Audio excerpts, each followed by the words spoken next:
the stream, everybody. Let me get my cams fixed real quick. I literally always do this. What is Horizon 4? Thank you.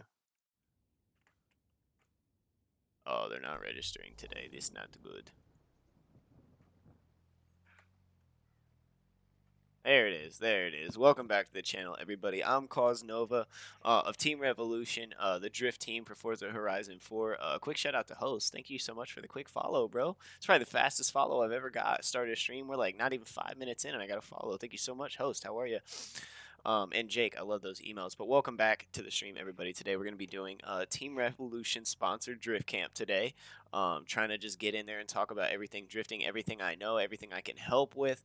Oh my God, a huge raid coming in from DC, Mr. Dr. Cola Bottle himself, fellow Team Rev comp driver and committee member. Thank you for being here, Mr. DC, and for the fat ass raid. What is up, Raiders? How are you guys doing?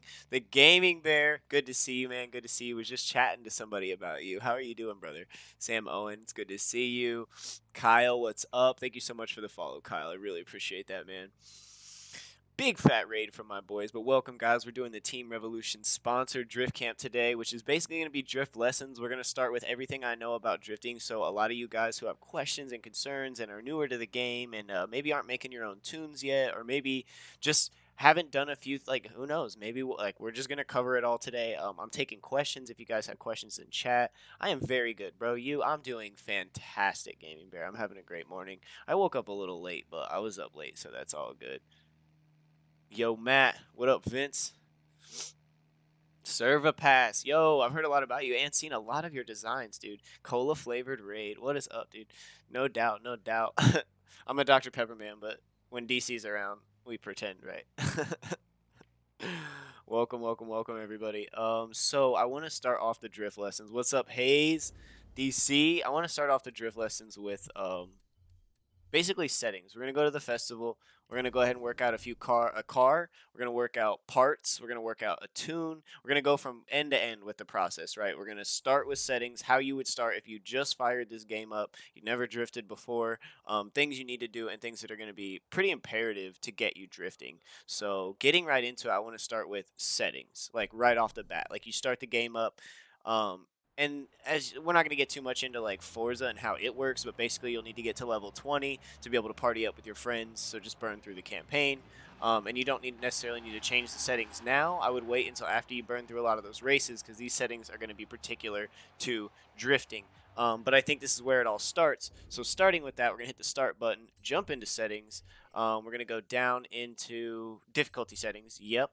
And so these are imperative, and I'll explain why. We're going to turn ABS off. ABS is like assisted braking, right? So that means the car is going to try to basically the way assisted braking works is that, first of all, it could try and slow you down before you need it to, right? Because the car is going to be working on that. And then secondly, it's going to try and alter your braking pattern so that your cars maintain grip in a solid braking thing, which is what you would want in racing or driving in general. That's why it exists. But we're drifting. So we turn ABS all the way off. We want full control of our brakes, right?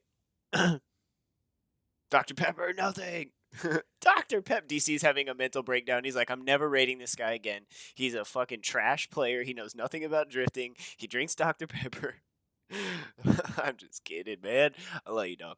I do love the Mexican Coke. Oh my god, Mexican Coca-Cola with the real pure cane sugar is so fucking good. Like I buy bottled Cokes all the time. I really do.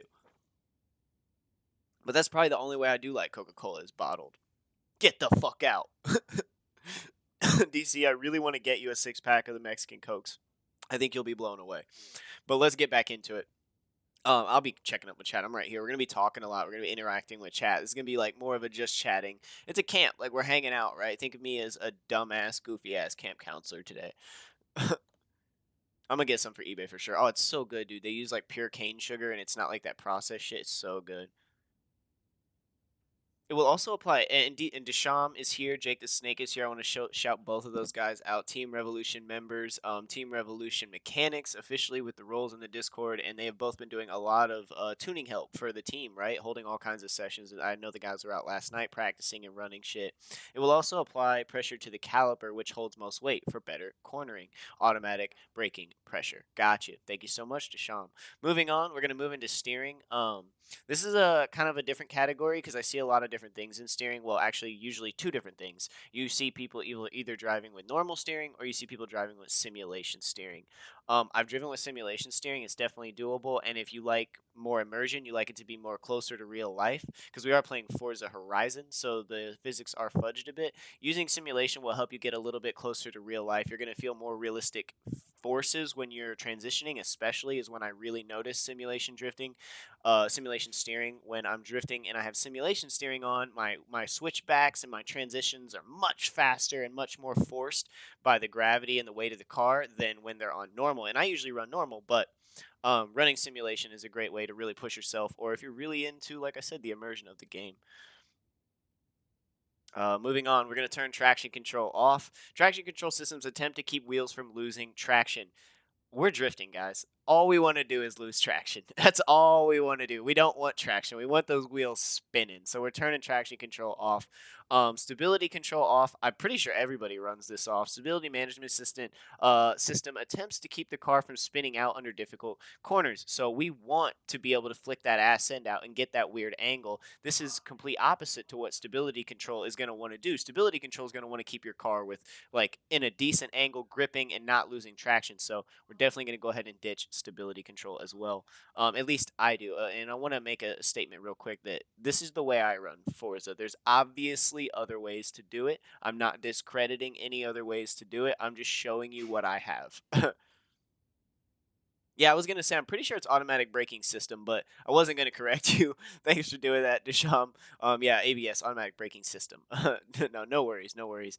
When talking about drifting, and Desham is here, so I will say it is possible to drift automatic, but when starting out or not really understanding drifting, I highly recommend using manual. And the reason for this is being able to control the levels of power, torque, and basically revolutions per minute (RPMs) coming from your engine. It's very hard, not very hard, but when you want to do that in automatic, you have to set the car up specifically for that in your gearing, and most people won't be ready for that at first. So I think it's best to run in manual or manual with clutch, preferably manual with clutch if you already understand how to drive manual, because that clutch is going to allow you to do things like when you're braking to also keep the clutch down and keep your revs high. So the clutch, yeah, it's fantastic to have. Usually when I'm running with wheel, I run manual because my clutch pedal's fucked up. But if I'm running controller, I'm usually running with clutch because I will clutch kick a lot more when I'm running with controller. When I'm on wheel, I'm faster, I'm lighter, so I'm e-braking a lot more because I keep more speed, so it really doesn't equal anything. But when driving, I say starting off, definitely work with manual or manual with clutch. And there's a few great ways to re-button map that if you're on controller. And I'll go ahead and show my controller. I believe up and down shift are left and right bumper for most people. But it is also really, really, really nice if you want to switch it to X and B on the controller. These two buttons right next to each other, X and B, or like square and fucking I don't even know what's on a PlayStation controller, but it's a great positioning to have because you can kind of pop off your camera real quick and grab those, and you don't have to move your hands off the triggers for braking and gassing. So this is a technique that the Lunar Tech switched to after playing CarX, and he really liked it, and then I tried it and I really liked it. So we moved up shift to B and down shift to X. Anti-lock braking system. No, thank you very much, Vince. Thank you very much. We want to get the information out there. Do not start drifting in automatic. But if you are curious about that, if you're already an experienced drifter and you're like, automatic drifting sounds kind of weird, Desham is the guy to ask. This man has built some gnarly automatic tunes, and like I said, basically he gears it out that way. It's very interesting, and I've tried a few of them. They're awesome. No, Vince, awesome. We want the correct information. Jashawn won't take offense to it. He knows we're just getting the correct information out there. My man Better Shelves is here. How are you living, brother? Big shout out to the man Better Shelves. Big shout out to DC and everybody. I asked how the Raiders were doing. We had a good chat, so I'm hoping everybody's chilling. Good to see you, Better Shelves. Now moving on to a few less important things. Driving line. I keep this all the way off. Especially if you're going to be one of making clips, you're not going to want your driving line on, kind of cluttering up what you're doing. And half the time you're drifting, you're not even in a course, or say you're at crates. The driving line's going to be all fucked up anyway, so I keep it off. Damage and tire wear. So this is very important when it comes to tandem drifting and getting close to other cars and hitting other cars. we always in my lobbies we run cosmetic, and the reason for this is when you run no damage, basically the game generates a very thin bubble around your car, which prevents any other car from hitting it. And when they contact this bubble, there's a bunch of force that pushes their car away. But when you use cosmetic, which allows only for cosmetic damage that won't affect the driving of the car, um, that bubble is gone, and their cars can actually make contact with you, and they won't get pushed off like crazy from the force of that no damage bubble. So usually we run cosmetic, and in competitions we will be running simulation. So there is simulated wear in the game. And if you're interested in competitions, it's something to keep in mind. But if you're new to the game, just run cosmetic. Yeah. I mean, I run cosmetic anytime I'm not competing. That way we don't have to worry about the tires. We don't have to worry about bending fucking bending whatever those fucking arms are in the wheel. I can't remember what they are, but they get bent. And then rewind is up to you. I like to use the pause method. I have it on for certain situations, but I very rarely ever use it. But I know a lot of people do use it. Dr. Downs uses it. Brian O'Connor uses it a lot. So it's definitely an acceptable thing. And then, of course, drive tar difficulty and all that would be up to you. So moving out of settings, we covered some of the things that I like to always make sure that people know. I am alive, tired as fuck, about to go to work. Bro, you must be sleepy, baby. Anti-lock will loosen up the caliper. I'm alive. Hey, pizza. Tie rods? Yeah, I think so. Control arm. I'm thinking of a control arm. That's what it is. Bending control arms. I think. I'm learning a lot too, guys. I've learned so much in the last year. So we went into difficulty settings. I don't think there's anything else I really want to talk about in settings. Let's go and pick out a car, right? You guys want to help me pick out a car? Let's do a build from end to end, parts and all. Let's do an 8 class. We're going to do a Pro-Am build, right? So a lower horsepower. We'll keep it under 500. Keep the weight above, like, let's say 22. Fair enough. I usually run even a little bit lighter than that, but just because I know people aren't super used to that yet. So let's talk about cars, guys. Let's talk about a car. Let's talk about it in chat. What would we like to see? Jake said the RX-7. Oh yeah, is that the FB? Jake, the GSL? That's the FB, right? I just go by FC, FD, and FB these days. Oh, I'm in my cars. We need to purchase a car. We're gonna go. Let's go with something cheap too, guys. Think about it in a JDM essential, like affordable. Yeah, let's think about it like JDM. Like what was the cars they were buying for the cheap? I'd be down to do like a Beamer or a Nissan or a Toyota. Never a Supra. Sorry, not me. A BRZ. Big shout out for our man Warner Bros. Yeah, the FB. Hey Nova, how's the car treating you? Oh, dude, fantastic, Wolves. I'm actually in it right now. Thank you so much. A big shout out to Wolves, TMRV Wolves, Team Rev member, one of the OG members, and he currently made me one of the liveries that is going to get voted on to possibly be the uniform livery for the team. Miata RX-7, RX-8, 350Z. I'm thinking 350Z. Dude, it's going great, Carson. How are you? Do something different than a 240. Yeah, of course. I wasn't going to settle on a 240. I almost didn't want to settle on a Nissan, but I mean, they are great, right? I'm doing great, Carson. I hope you're feeling good, man.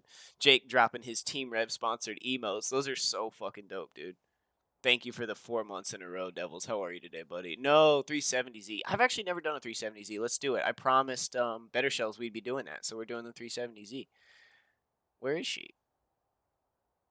It's right there in front of my face. 40K. Right off the bat. Let's do it. I owe you this for sure, Better Shelves. We'll paint it later. That'll be like after we test the car. You guys want to keep it yellow? I want to keep it yellow. Kind of like that. I'm doing good, man. I'm doing good. I'm feeling great. My boy just resubscribed for 4 months in a fucking row.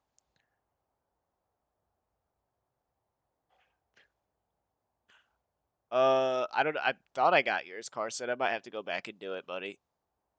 But I certainly can. If you would have sent me a Discord DM right now with your GT, I'll do it right now for you. What's great about picking these low cost JDM cars, these low cost Japanese builds, is like first of all they're low cost, and then they're just easy to modify. You can build one out entirely for less than 100K, and if you do a few, if you guys know about the game, doing a few races, you can easily make 100K. So let's go straight into upgrades and tuning. I never built one of these before. We're gonna go with generally how I like to build my cars.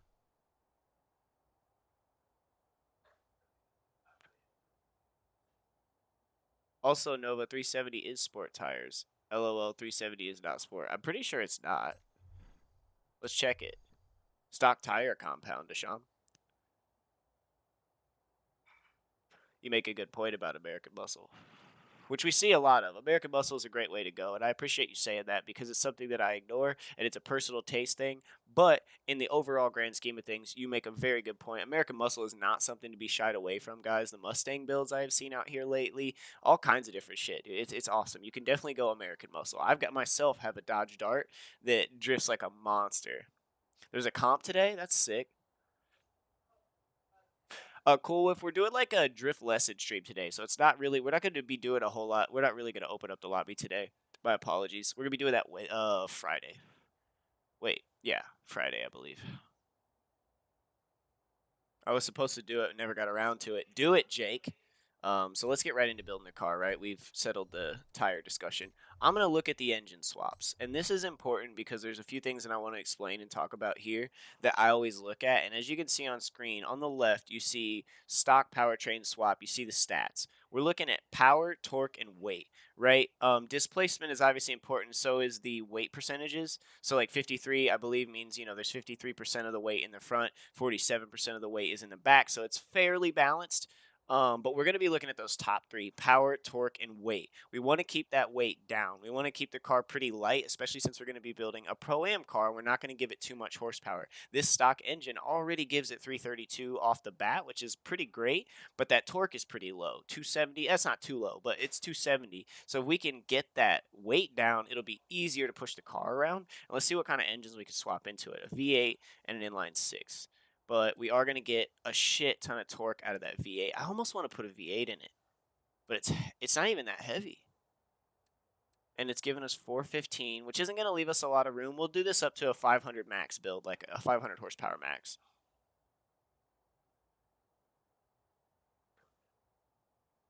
No worries. Oh, you sent it? Carson, let's do that real quick.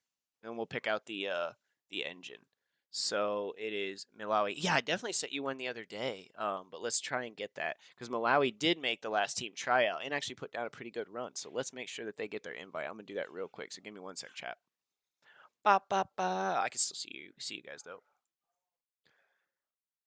It's an LS, really easy to build as well. I'll probably rock with the LS then. Hmm. All right, sorry. Let me get this invite going out. Invite. The way you have to do the invites is weird too. Here you go, Carson. Here goes another invite to the team. Invitation sent. So you should be able to rock the tag now, my man. You definitely earned it. I'm gonna go with the V8. Stock motor is glorious for this. Let's take Better Shelves' word. He drives a lot of 370s and he's got some monster 370 builds. Let's see what we can get out of torque if we throw the twin turbo in. 353. I like that a lot better. Yeah, we're gonna try the twin turbo, and I believe it's already rear. Yep, better be. Can I have an invite to the team? Yeah, Sam, send me your gamer tag. I don't know why these, like, you guys, I'm sending these invites out. I don't know why they're not going through. It makes great low end torque compared to most 4 or 6 cylinders, and that's what we want in that Pro Am is that low end torque. So it's something to keep in mind, chat. Yeah, just send me another DM, Sam. We'll try to take care of it. We're gonna start editing the engine and the car parts I like to fuck with first. So we're gonna go ahead and put that flywheel on because we know it's not gonna add any horsepower. It's just gonna cut weight. So we're gonna upgrade the flywheel entirely, and then I definitely like to make sure I have a better exhaust on the car. We're gonna take the exhaust up one step. That way we can leave some room to push some other stuff. I think we're gonna leave the stock turbo in, yeah, because it's just gonna kick us up too far. Cams and valves.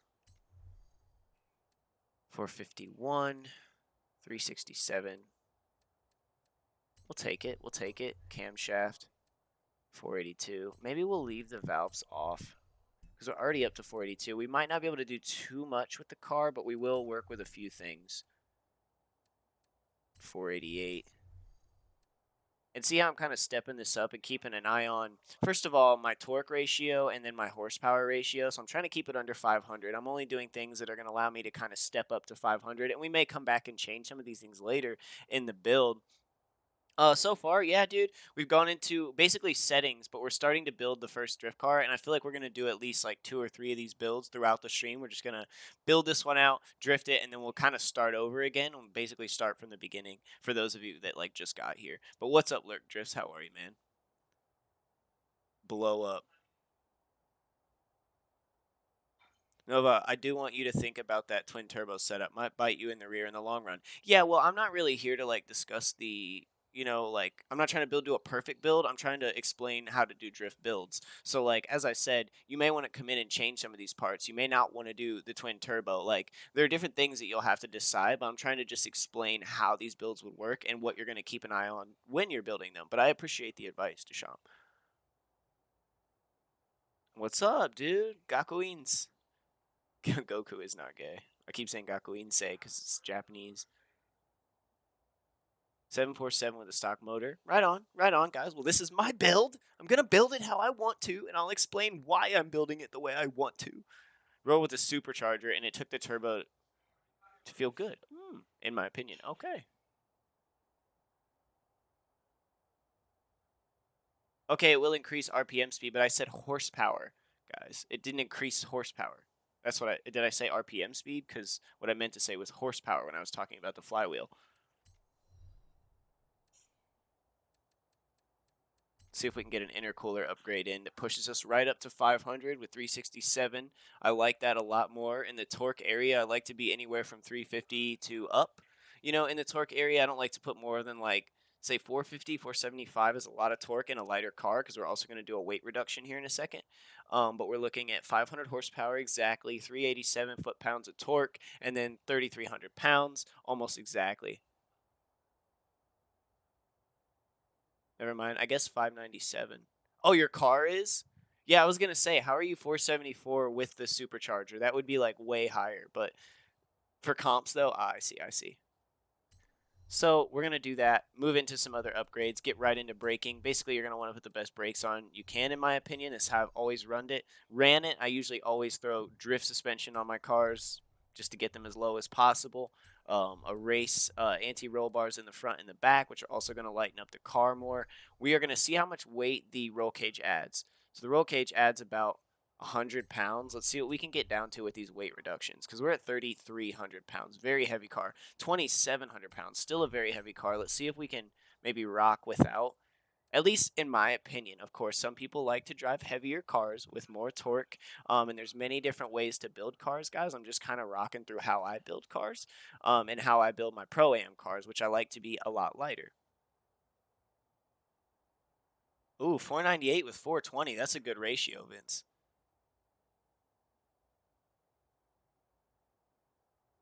How do I accept the invite to the team? I've never done it, so I'm not really sure. I'm pretty sure it just comes in as a message or an invitation, either in game or in your Xbox companion or on Xbox itself. I got race suspension. I always lower it all the way. Hell yeah. So 2,600 pounds I like better. And I definitely want to at least keep the sport chassis reinforcement on to keep the car a little bit more stiff. And it's worth the weight. It's only 40 pounds. So we're going to try and run it without the roll cage for now. See how we feel about it. We might come back and change that up because, like I said, guys, we're going to finish the build, tune it, and then take it out. If we don't like it, we can discuss why we don't like it and what we want to change about it, right? So, like, we'll work through all that. Yep. Thank you, guys, chat, for doing that. All right, clutch. We're going to put the best clutch in it we can. It's only going to reduce the weight. I keep forgetting that these other upgrades are also going to reduce the weight. So we're going to change out our tranny, put race basically in every category is what I like to do. And there's going to be other people that say, like, no, do this because it does this. And certainly there's other ways to do things. We're going to keep the stock tire compound on as we are doing this for a Pro-Am build. And tandems, I find they work the best. You got something in the mail today. Post some pictures if it is what I think it is. Yeah, let's talk a little bit power to weight ratio. So what that means, guys, and as we were talking about, when you really think about what drifting is essentially when you're driving, your tires are making contact with the ground, rolling and gripping. Drifting is getting those tires to spin like faster than you're driving, if that makes sense. So to lose traction, so like you see people do burnouts and you see the smoke, that's because their tires are spinning a shit ton under the car and the car's not going anywhere. So like there's no traction there, they're slipping. And this is caused by a very delicate balance that we use in drifting, the power to weight ratio. So keeping the car light enough that you have enough power that to get those wheels spinning. So the wheels in the back are under the weight of the car. If the car's weight is too heavy, those wheels can't lose traction and can't spin because they're just being compressed down. So it's very important to have a good balance between how much power you can send to those wheels and how much weight you have on those wheels and on the car. Because if the car's too heavy and you don't have enough power, you're never going to be able to lose traction. You're never going to be able to get your ass end out. But if the car's lighter and it has a better power ratio than it does to weight, like the power to weight ratio, as Deschamps has brought up, you're going to be a lot more easy to drift with a car that has a better power to weight ratio. Does anybody like have any questions on that? We could talk about it some more because it is a very crucial part of all of this. Functional oversteer, sure. Functional oversteer is a good way of putting it if you come from the racing world. And I never really like, so I know what power to weight ratio is, but like I can only really explain it in the numbers in the game. So let me change up my thing so you can kind of see it. My power is 500 horsepower and my weight is 2,600 pounds. Generally in the game, I find that if your weight is anywhere between 2,000 and 3,000 pounds, and you have generally 350 to 500 horsepower, that's a decent power to weight ratio. And I know that there are crazy other ways of doing it. I know someone who builds a car with 1,000 horsepower, but then they make it super heavy. So then the car is slow enough to drive with us low horsepower people. It's a really insane way of doing it. Generally, you want to just work with the power to weight ratio and not do those things until you fully understand them. Once you fully understand them, do all the crazy builds you want, but we're not here for that today. And Deschamps makes a good point. The lighter the car, the better, because as I said, we want to relieve pressure off the tires, gravitational, like downward pressure and weight off the tires, so they have an easier time of spinning. Um, yeah, power to weight ratio. So we're rocking the stock tires because I find that they are a lot slippery and they work great for tandeming. When we get into tire width, we're going to have a lot of different opinions. So I will leave that up to you guys. Generally, most competitions will restrict this, and it's particular to the competition. This has really wide fronts. Like these are just the front tires. I usually run 225s or 235s in the front because it's a feel thing, and I like that. But these come stock 245 in the front, so we're gonna leave them at 245. And in the rear, I usually run 265, 255, 275, depending on the car. Jake makes a very good point. Once you really start to understand that power to weight ratio, I think that's when you can really start to factor in torque because Jake makes a very good point about torque. You can have a lot of horsepower, so you can have a lot of power in the cars, but then say like the connection from the power to the wheels is weak, and that's kind of where torque is. Torque is like how efficient that power is delivered to your rear wheels and how much it's actually doing. So torque is like how quickly you can get those wheels to spin, and it makes a very good point. And that's why I was talking about power, torque, and weight being like the top three you really want to look at, and keeping a good torque ratio of maybe 300 or more. I would say generally, in my opinion. Carson put it very well. If you reduce your weight, you have less friction fight with the road, making it easier to get sideways.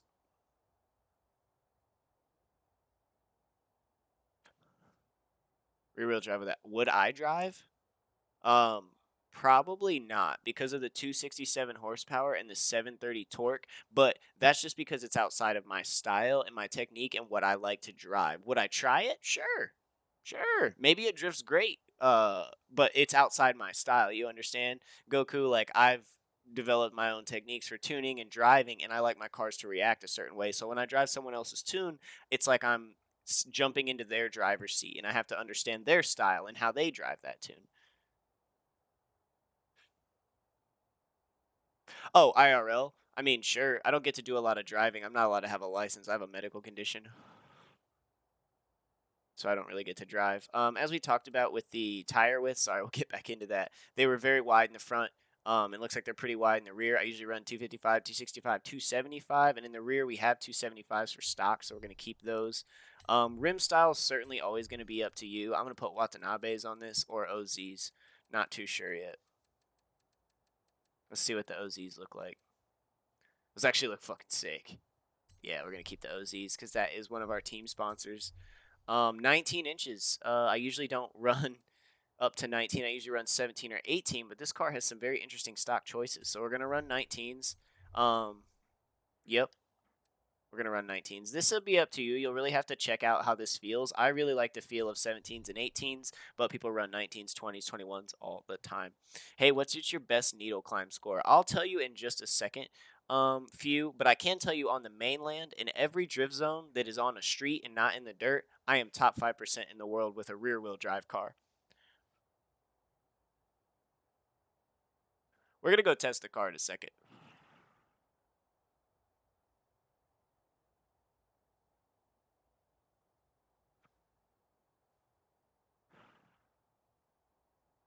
Interesting point, Desham. Thank you very much. Quick tip, if your car revs up to the limiter too quick, go for lower flywheel. It would take the engine more time to spin that heavy cake. Something I didn't know. Good to know, Zaxum. So yeah, okay. You can drop that, okay. Drop the flywheel a little bit to try, okay. I didn't know that's how that worked. See, I knew I would. I made a post earlier and was like, drift lesson, drift camp is starting. We're all going to learn something, including myself, and I'm definitely learning a lot. Pushing the tires out, so the track width. This is basically like extending the width and the reach of the car. I like to do this a little bit since we are drifting. I'm probably going to send it out to like the first step in the front and a little bit wider in the back. Since we're a rear wheel drive car, we're probably just going to push it all the way out and see how it acts once we get it out on the course.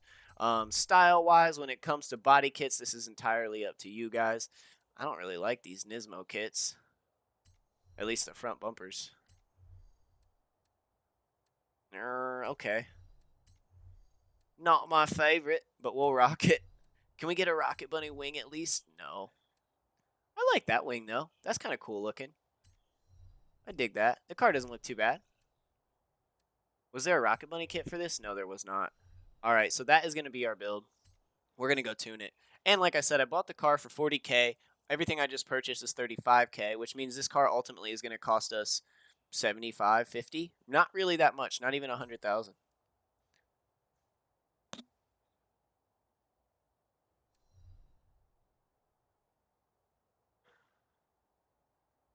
Need some more food for my stomach. What about a closed road? Well, I don't have a license, so basically, Goku. Oh, you're leaving, but my dream is I've been told that you can get a track car without a license. You can drive on closed tracks without a license. Uh, but I have epilepsy, so I assume most tracks are going to have rules against drivers with epilepsy driving on the course. If I can find a combination of a course that will allow me to drive, then I will start to build a track car. It's kind of like my dream, being that I can't drive, but I don't want to get too much into that because I'll get emotional. I don't really ever use the FD cars. I like to run my own tunes, as I was describing earlier, because I feel like running other stuff just kind of doesn't help my technique or skill grow personally. It might help me learn some new stuff, which is good. But I've used the FD cars quite a bit in the past, and I don't really like how they run. So getting into tuning, let's go right into it. And people are gonna have a lot of different opinions as we talk about tuning, right? Oh, my cams are in the way of. That's not good. I'll just have to tell you what they are, at least for there. My apologies, guys. Yeah. So let's start with tire pressure, which is very important, and I want to explain why. The lower pressure you have in the tire, the less amount of air it's going to make them squishier, which is going to make them grip more. I don't know if you've ever seen a picture of like a drag car taking off and how the tire just like wrinkles and like gets all ripped, like twisted. That's because they want grip. They want to be able to shoot off the drag line and have all the grip possible. So they don't run a super high tire pressure. They run a lower tire pressure so they can get a bunch of grip on the takeoff. This can apply many different ways in drifting. The way I look at it is we are rear wheel drive driving and we want our front tires to be our steering point, our grip. So I run the front tires a little bit lower than I usually run the rear. Front, I usually run anywhere from 20 psi to 27, sometimes 30, but I like it a little bit lower. So we're going to put it just at 25 for now to see how that feels. And in the rear, since that's going to be our power delivery system and we want those wheels spinning, we don't want traction all the time, we're going to take the pressure up a little bit because the harder the tire is, the easier it is to spin it. So we're gonna run the rear tires a little bit more. Who is in the background? Somebody there? Didn't see him. I was really into what I was doing. Either my brother or my roommate. Also, yes, absolutely. You make a good point, Carson. But if you that's only really going to apply if you're running simulation damage. If you're running cosmetic damage, that will not have effect. I don't believe it does. Oh, you heard someone screaming route? Yeah, my roommate and my brother are like watching videos, hanging out, chilling.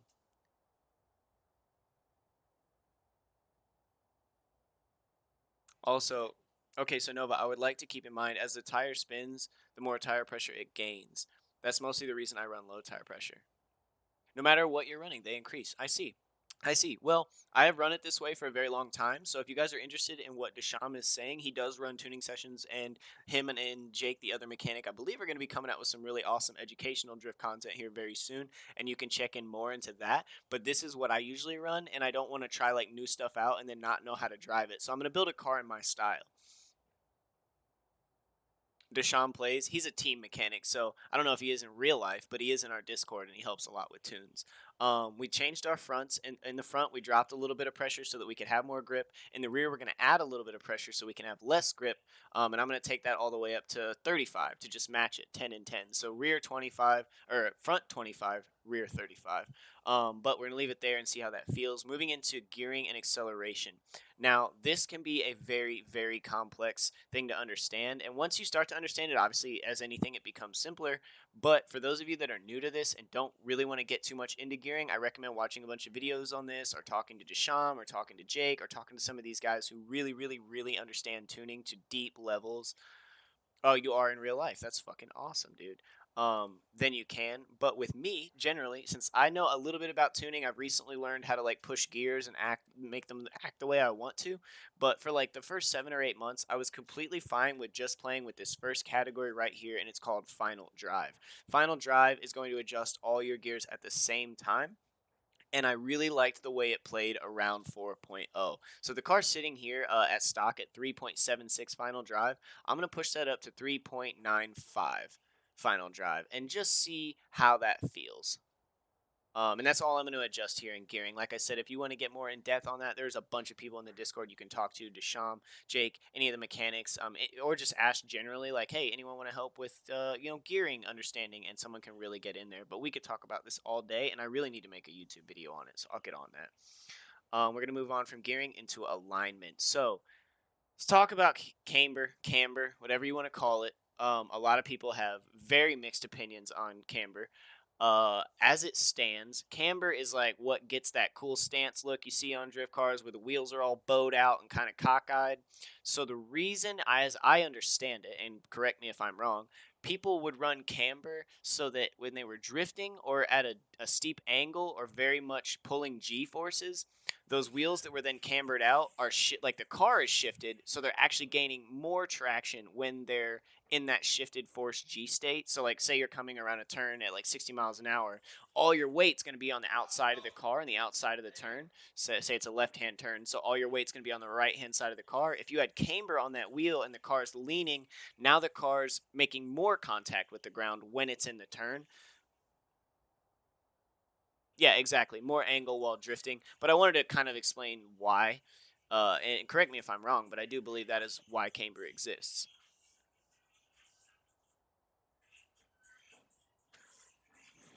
But getting into that, I usually run full negative camber in the fronts. I like my fronts to have a lot of different grip and more angle, possible angle when I'm in a drift, as Zaxum said.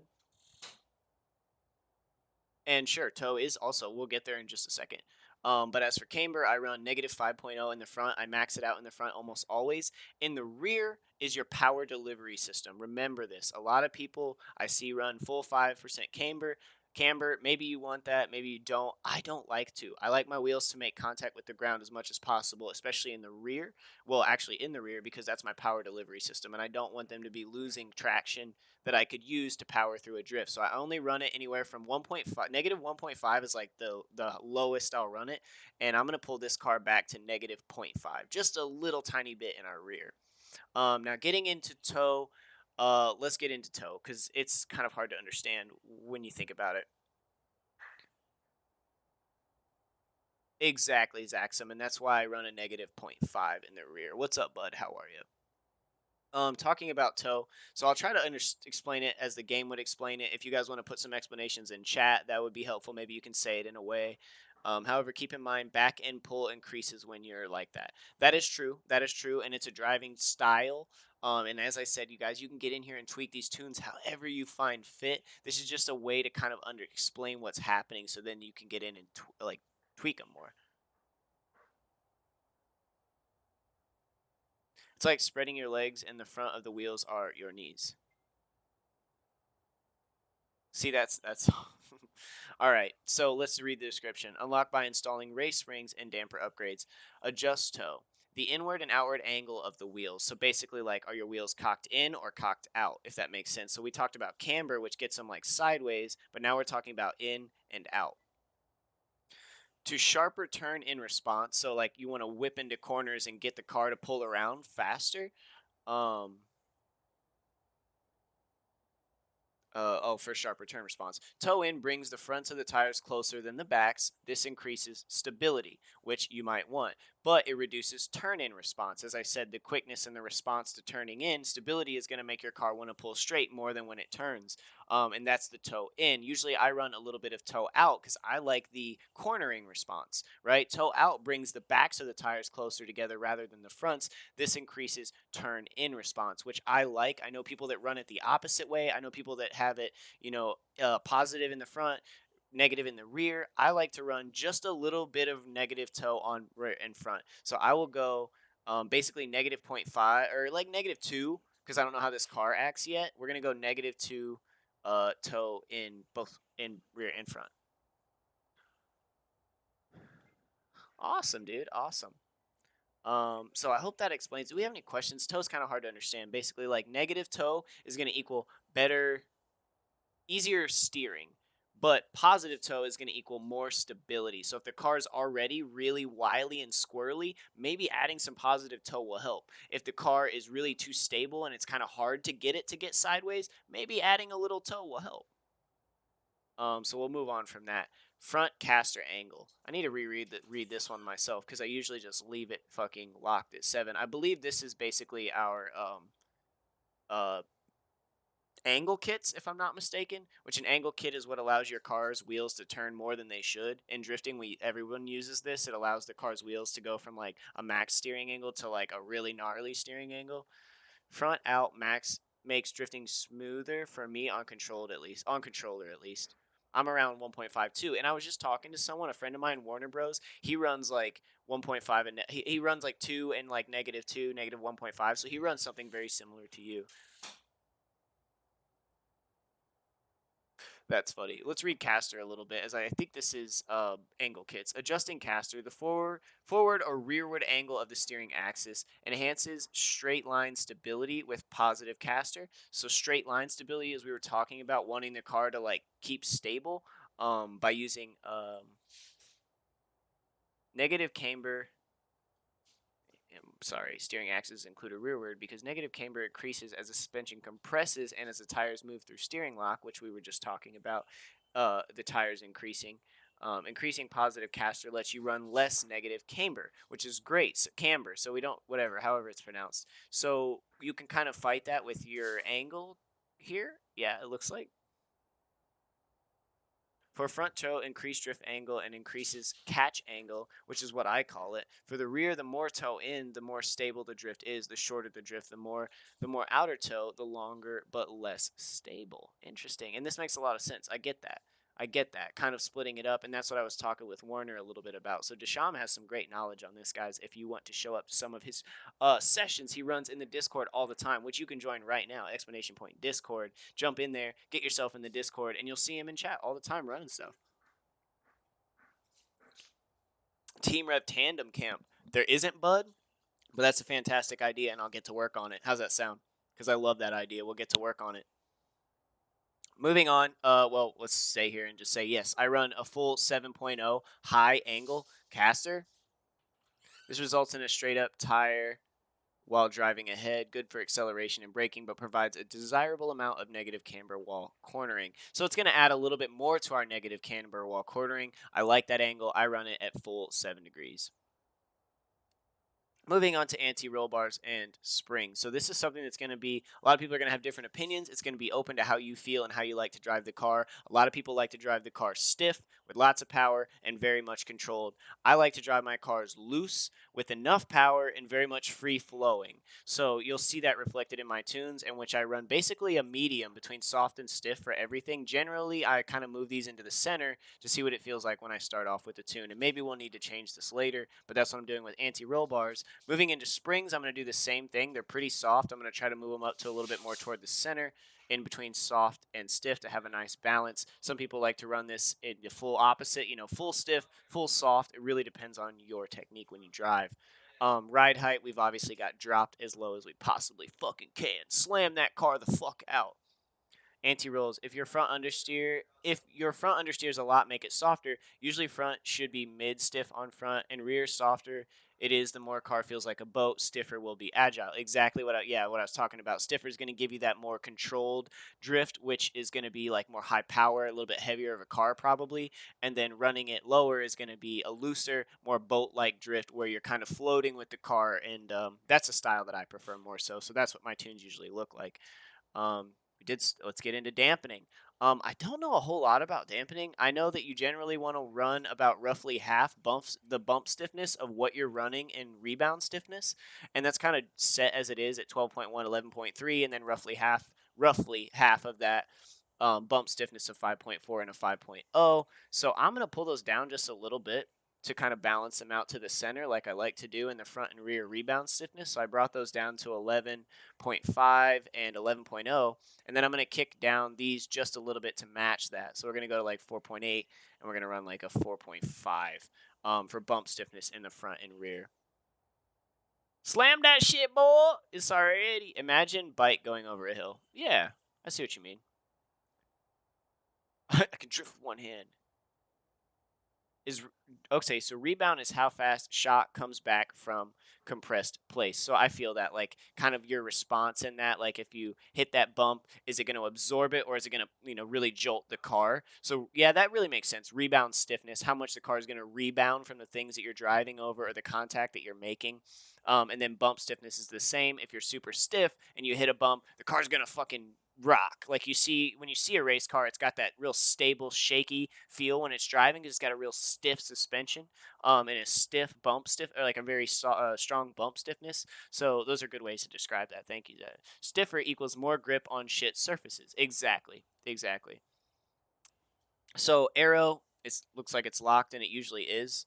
Unlock by installing race front bumper upgrades. Yeah, so I think you get these by installing the Forza stuff, and I don't usually ever run Forza Aero.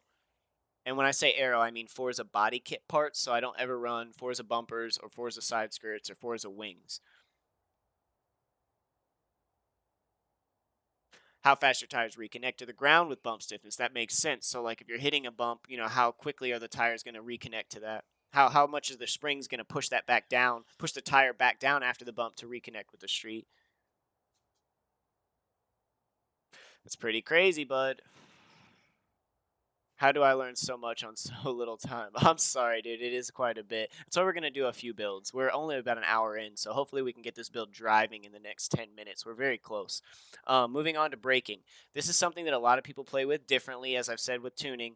The way I like to do my braking, because I am mainly a Pro-Am and tandem drifter, I like to have very, very soft brakes. And this means, like, when I hit my brake, it doesn't brake like your car. It brakes a lot slower and softer. So, like, my brake, basically we're turning my brake down, right? Because then I can use my brake as an adjustment point when I'm getting closer in a tandem. Say I'm coming up a little too hot. I don't want to hit the brake and it just immediately lose speed. So I turn my brake into a really soft, basically acceleration chewer. It chews up my acceleration just a little bit to slow me down. So usually when I'm drifting and I'm following a chase car, they'll whip it around, and you won't see me follow right in. I like to dive. So they'll hit the turn, and then I'll come around and dive, and then I'll use my brake to slow me down just enough to get right next to their door, and then I'm back on the gas and with them. So this is a technique I like to use. I call it soft braking. I got it all from the Wolfpack. If you guys know him, he's been in the streams a lot lately. He's been playing racing again and Forza again. He's a wheel drifter, and he just knows so much about it. He's an awesome dude. Shout out to him for the soft braking technique.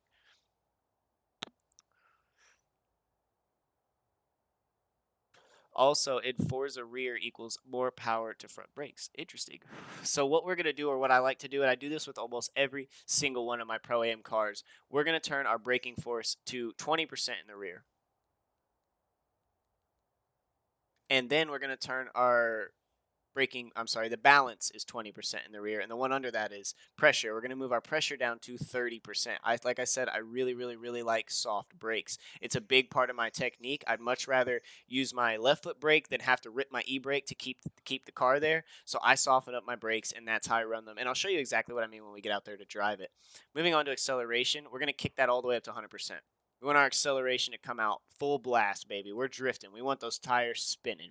Decel. I play in a lot of different areas with deceleration, usually starting at 75 with most cars. I might run 75 today to see how it acts, but I have been known to run all the way up to like 85%, which decel is like how quickly your car is going to slow down, if that makes sense. Wait, what? Hey, what up, Drift Racer? Thanks for dropping the follow. I appreciate that. That's for talking about me.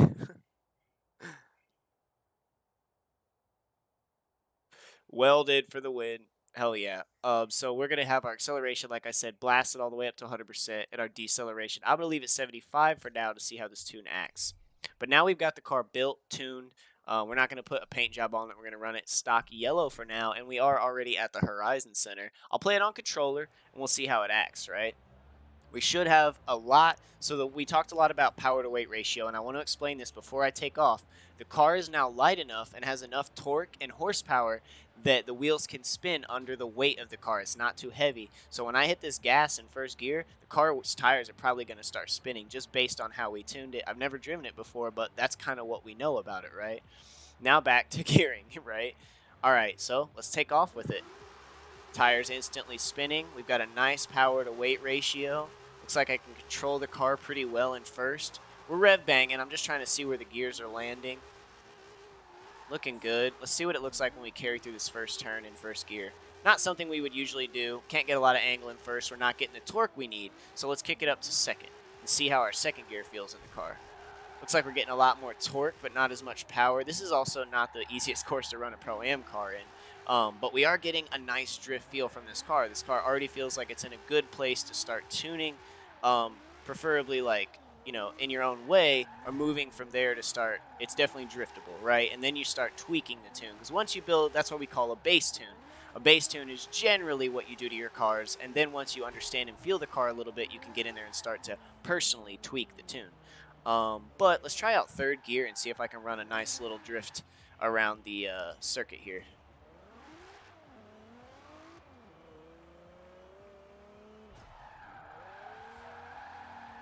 Not bad. The car feels very heavy. Oh, I'm in fourth. Okay, I know what happened there. I was in the wrong gear. Sorry, guys. I don't often play on controller anymore, so I get a little muffed up. And as I said, I do run. I switched my up and down shifting buttons from left bumper and right bumper, which they usually are. I move them to X and B on the controller. I find it's just easier to reach, and it doesn't take my hands off the triggers. I'm going to learn a freaking lot today. Dude, you already know a lot. You're a good drifter. We're not running an open lobby today. We're doing all lessons planned, basically. I'm trying to get this car we just built to get around this course.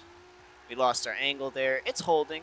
There's a few things I want to do to the car already. It looks like I want to add a little bit more toe, negative toe in the rear, maybe a little bit harder rear pressure, maybe a little bit higher final drive to give us a little bit more power in third, because our second feels good, but it's a low speed second. And this is where you might want to play with the gearing individually. So for this car, it feels like I would want to extend the second gear, and I'll show you what I mean by that, and basically turn this into a second gear main drive car. So we'll see how that feels. The car is feeling good, though. It's definitely drift capable, as you can see. And there's, like I said, many different ways to tune a drift car. This is just how I usually build my Pro-Am cars, which is going to be riddled with errors and things you might not like, but you have to build that knowledge and kind of take something from everyone. And that's how I got to know what I know, is like I would listen to 15, 20, 30 different people about what they were doing and kind of take what I learned and build my own tune from it.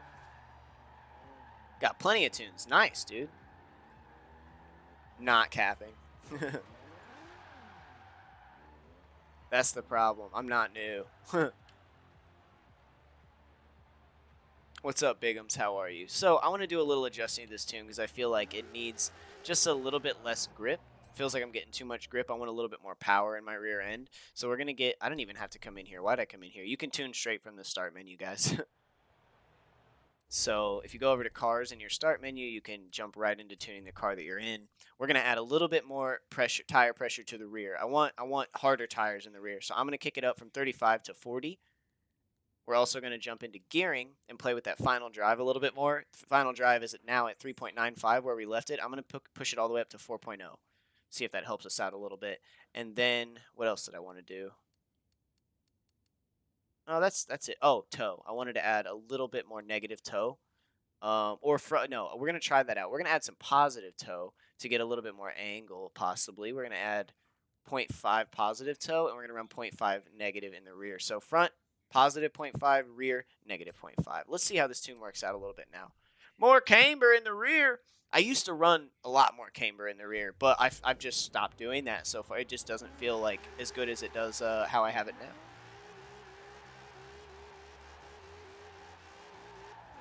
This is feeling pretty good. Feels like I'm going to rip this up. Oh, hell yeah. Not a lot of speed coming through there. We lost it there. Wasn't able to keep that angle. Didn't really have the momentum. But that's probably more so on my line than it is the car. Because the car seems to be driving really way. Actually, better shelves. This car handles like very smooth. I like this. Might have to actually start working on a Pro-Am comp car. 370. I like the 350s, but I think I like the 370s feel more. I need more angle. Maybe a little bit more torque. I feel like I don't have enough torque in the car. Maybe that's what it is. But we're not going to get back into the overall build of how we built the car. This car is functional, and that's something that, you know, if you're feeling like the car doesn't have enough power to get your ass end out, you're definitely going to add a little bit more torque, maybe lose some weight. But we already don't have a roll cage, so... Nate the Great, how are you? Right back, Nova. All right. Sounds good. We'll be here, Gaming Bear. So, guys, that's the 370Z build. I can make this tune available, too. Let me make this tune available real quick so you can feel and, like, see what I just built. See if you think it's disgusting or tight. So, what should we call it? Let's call it TMRV 370. TMRV 370. So if you go buy the 370, you will now be able to download the TMRV tune I just made, put it on there, see what you think of it. Share. Just when you're searching, type in the description TMRV 370. It'll probably already show up, but check it out, see if you can find it. Yeah, I gotta lose some weight. Bad.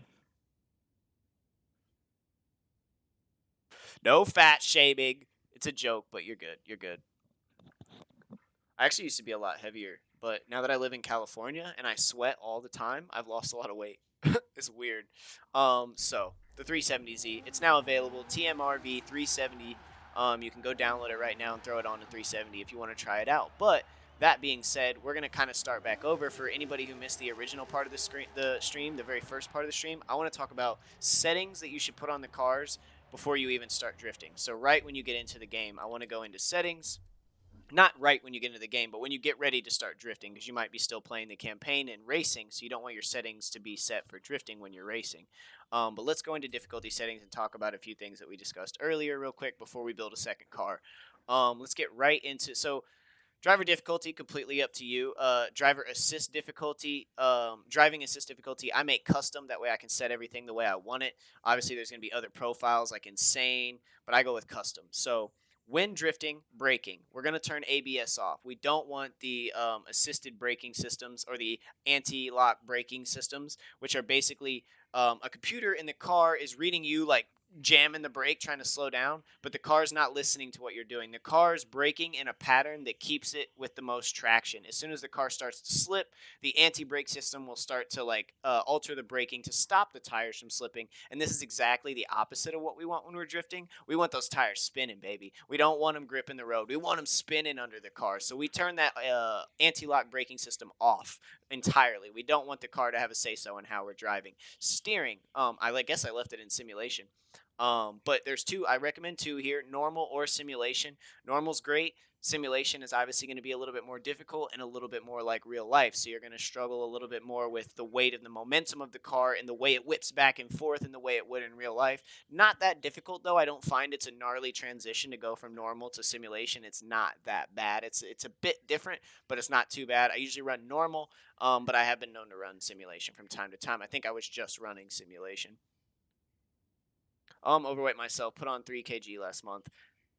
It's just how it goes, bro. COVID, dude. Quarantine got us all gaining weight. You haven't seen it? Yeah, you don't see a lot of 370s, do you? And it was a great suggestion. Thanks again, Better Shelf. He's already hit him with the emails. He's like, yeah, baby.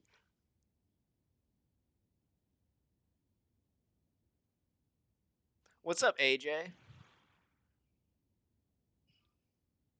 Okay, so Zach says sim steering is much better for wheel if you're driving on a wheel, and normal steering is much better for controller. So that's good to know. Sir Mozzarella of Cheeseland, it's good to see you again. I really love that name, and I appreciate you being here. I know you're, I think you're a big viewer of DC, right, Mr. Dr. Cola Bottle, my fellow Team Rev member and committee member. Oh, I'm all out of Red Bull. That's sad. Moving on, traction control. We're gonna turn traction control off. We don't want the system attempting to keep the wheels from losing traction because, as I said, we don't. Traction is when the wheels are gripping the ground and pushing the car forward. We want the car spinning, baby. That power to weight ratio, right? We want the car light enough that it has so much power that the power overpowers the gravity and it's just spinning. We want that. So we're turning traction control off. Stability control, we're also going to turn off because we don't want the car to try and attempt to maintain stability when we're trying to drift. We want to be able to control the car and get outside, get gnarly angle. So we turn stability control off. Shifting, very, very important. You can run an automatic, but it takes a lot of knowledge on tuning and gearing. So I do not recommend it unless you know what you're doing or you've talked to someone who's walked you through it. When drifting, use manual. That way you can control what gear you're in and how much power is going to those rear wheels. So manual is great. I recommend manual with clutch, which adds another layer to that, allowing you to clutch kick and basically using your clutch. If you're going to e-brake, if you're going to brake, you can use your clutch and keep your RPMs up higher, which means keeping your power up high so that when you come out of that brake, your engine isn't dead. Your engine's revving really high and you let go of the brake and then it's like brrr again. So we definitely want to keep manual with clutch if you can handle it. Running manual is great, especially if you have a wheel with a busted clutch like I do. So I have to run manual on wheel, but I run manual with clutch on controller. So we'll just leave that on for now. Driving line, up to you. I leave it off because it's just annoying. Damage and tire wear is very important when it comes to tandeming. Oh, we got to follow. Oh, we got to follow. Thank you so much, Nate the Great. I appreciate that. Red Bull is overpriced. It is, but I get it for free. That's the only reason I drink it. I do not buy Red Bull. I do Red Bull work. Like I work with Red Bull in backstage event setup. I work for a guy who works for Red Bull. I'm not even gonna try and play like I am a part of that. But every time we go do a backstage event setup, setting up coolers, setting up signs, setting up bar tops, they give us a bunch of free Red Bull. So I usually have free Red Bull. Manual at start and then go to clutch. That's actually very good. That's a very good suggestion for learners. Start with regular manual so you don't have to worry about clutch, and then you can add clutch as another layer later. And that's exactly what I did when I first started driving. So, as we were talking about damage and tire wear, this is very important when it comes to pro-am drifting or any kind of tandeming when you're running with two cars. In Forza, when you run no damage, the game creates a force field around the car, a very thin force field that allows no other car to actually make contact with you. It looks like they're hitting you, but there's a force field that stops any damage from happening. And that force field has physics that, for some reason, push the car off really hard. So if someone's tandeming with you and they barely tap you with no damage on, their car's going to get shoved out of the way. But if you could easily fix this by running cosmetic damage. Cosmetic damage will not affect the way your car drives. It will only affect the way your car looks. But it erases that bubble and allows other cars to actually touch you and not get bounced off by a force field because it doesn't exist with cosmetic damage on. or simulation. Simulation's great if you like IRL drifting, if you want it to feel real, you want to worry about tire wear, tire heat, and all those things. Great things to run when we run all of our competitions with simulation damage on, so that we do have to run and worry about tire wear and whatnot as you would in real life. But when I'm drifting and having fun in Drift Club or when I'm streaming with you guys, I always run cosmetic. I'm not worried about damage.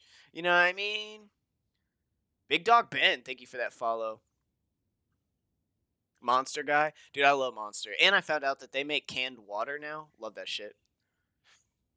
Yo, take it easy, Better Shelves, and you have a great shift, man. Thanks for being here with us for the 370 build. That shit was fun. Much love to my man, Better Shelves. I'm gonna get him a shout out real quick in chat, guys. He is also a Forza Horizon 4 drift streamer, and he's on all the time. And what's really great about that is we don't have overlapping schedules, so you can be a massive fan of Better Shelves and also be a massive fan of Team Revolution.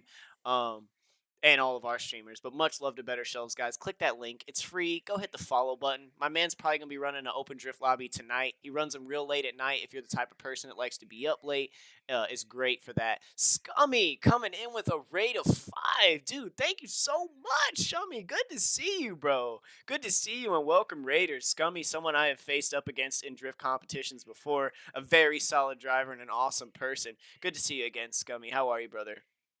How are you, Raiders? How are you, Raiders? We're going through some drift lessons today. We just got through with how I run my settings, and we're going to pull it back and go pick a new car to build. I actually got to click on my screen because I'm off the screen.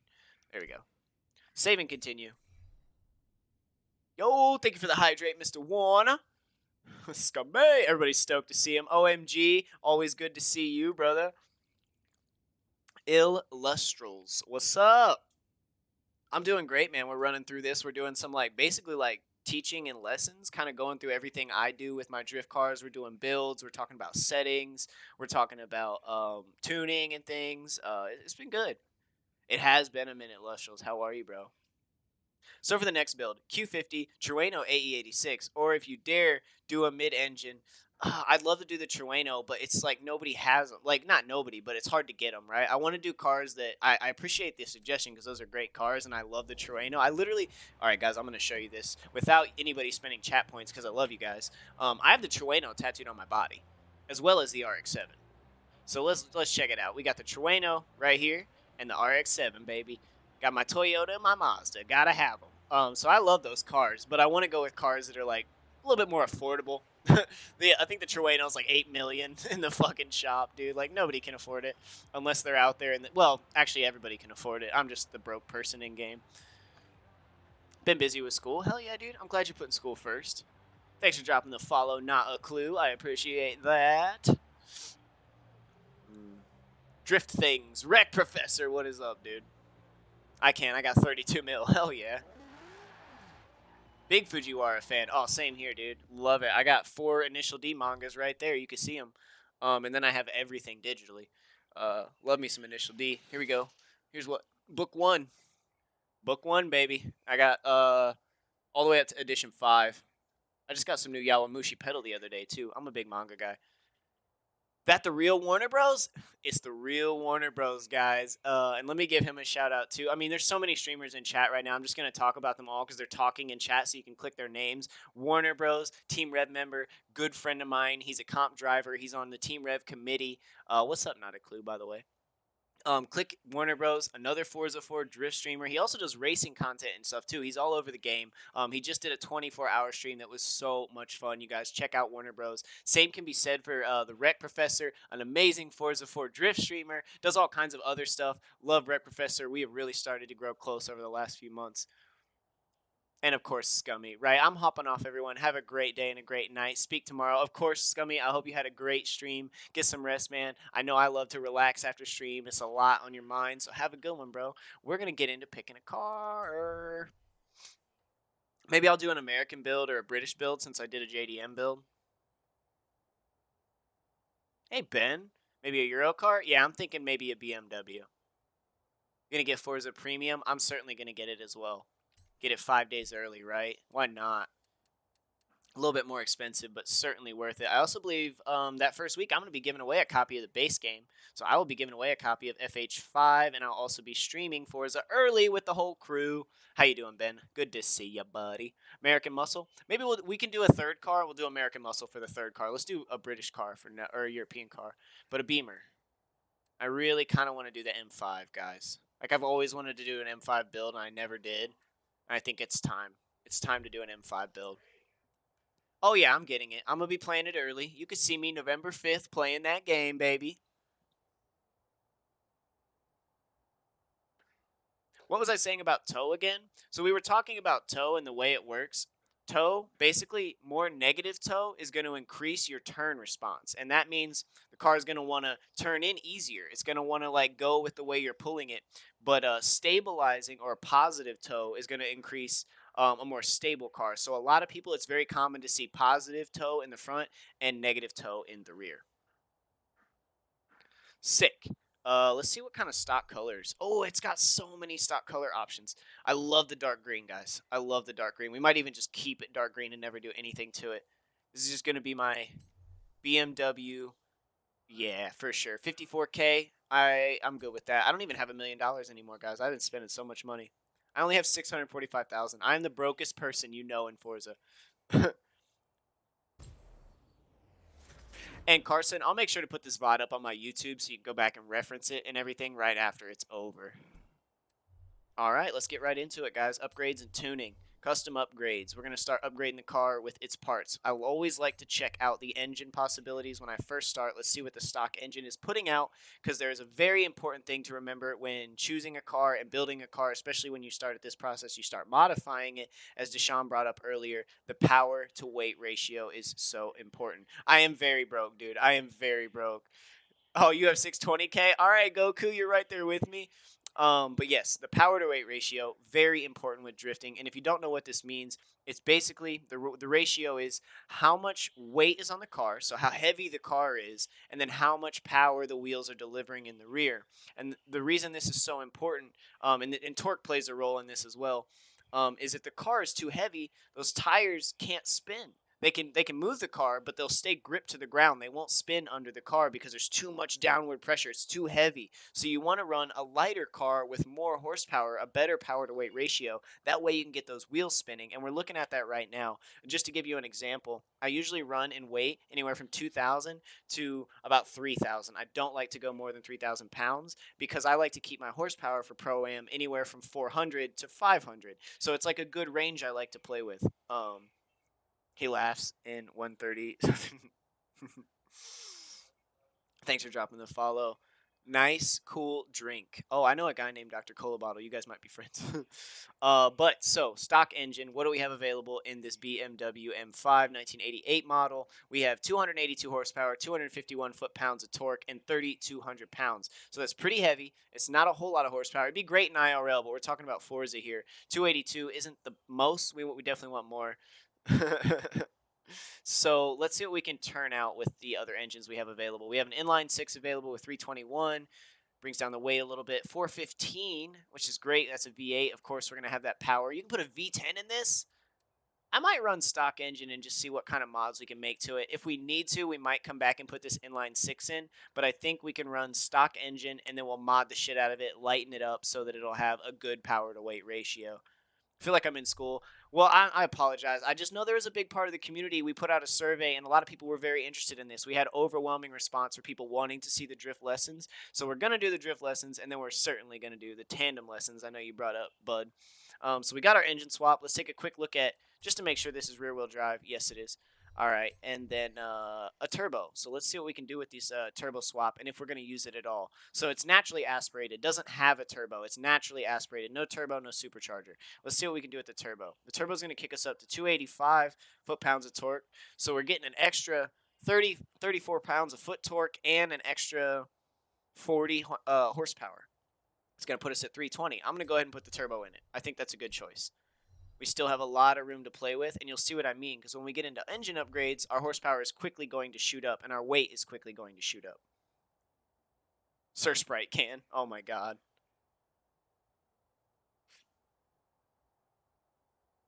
Tuning class. Well, building, tuning, Yeah. We'll do drift lessons too. So we'll do 3 cars, and then we'll still probably have an hour, and we'll just do all drift lessons for the last hour.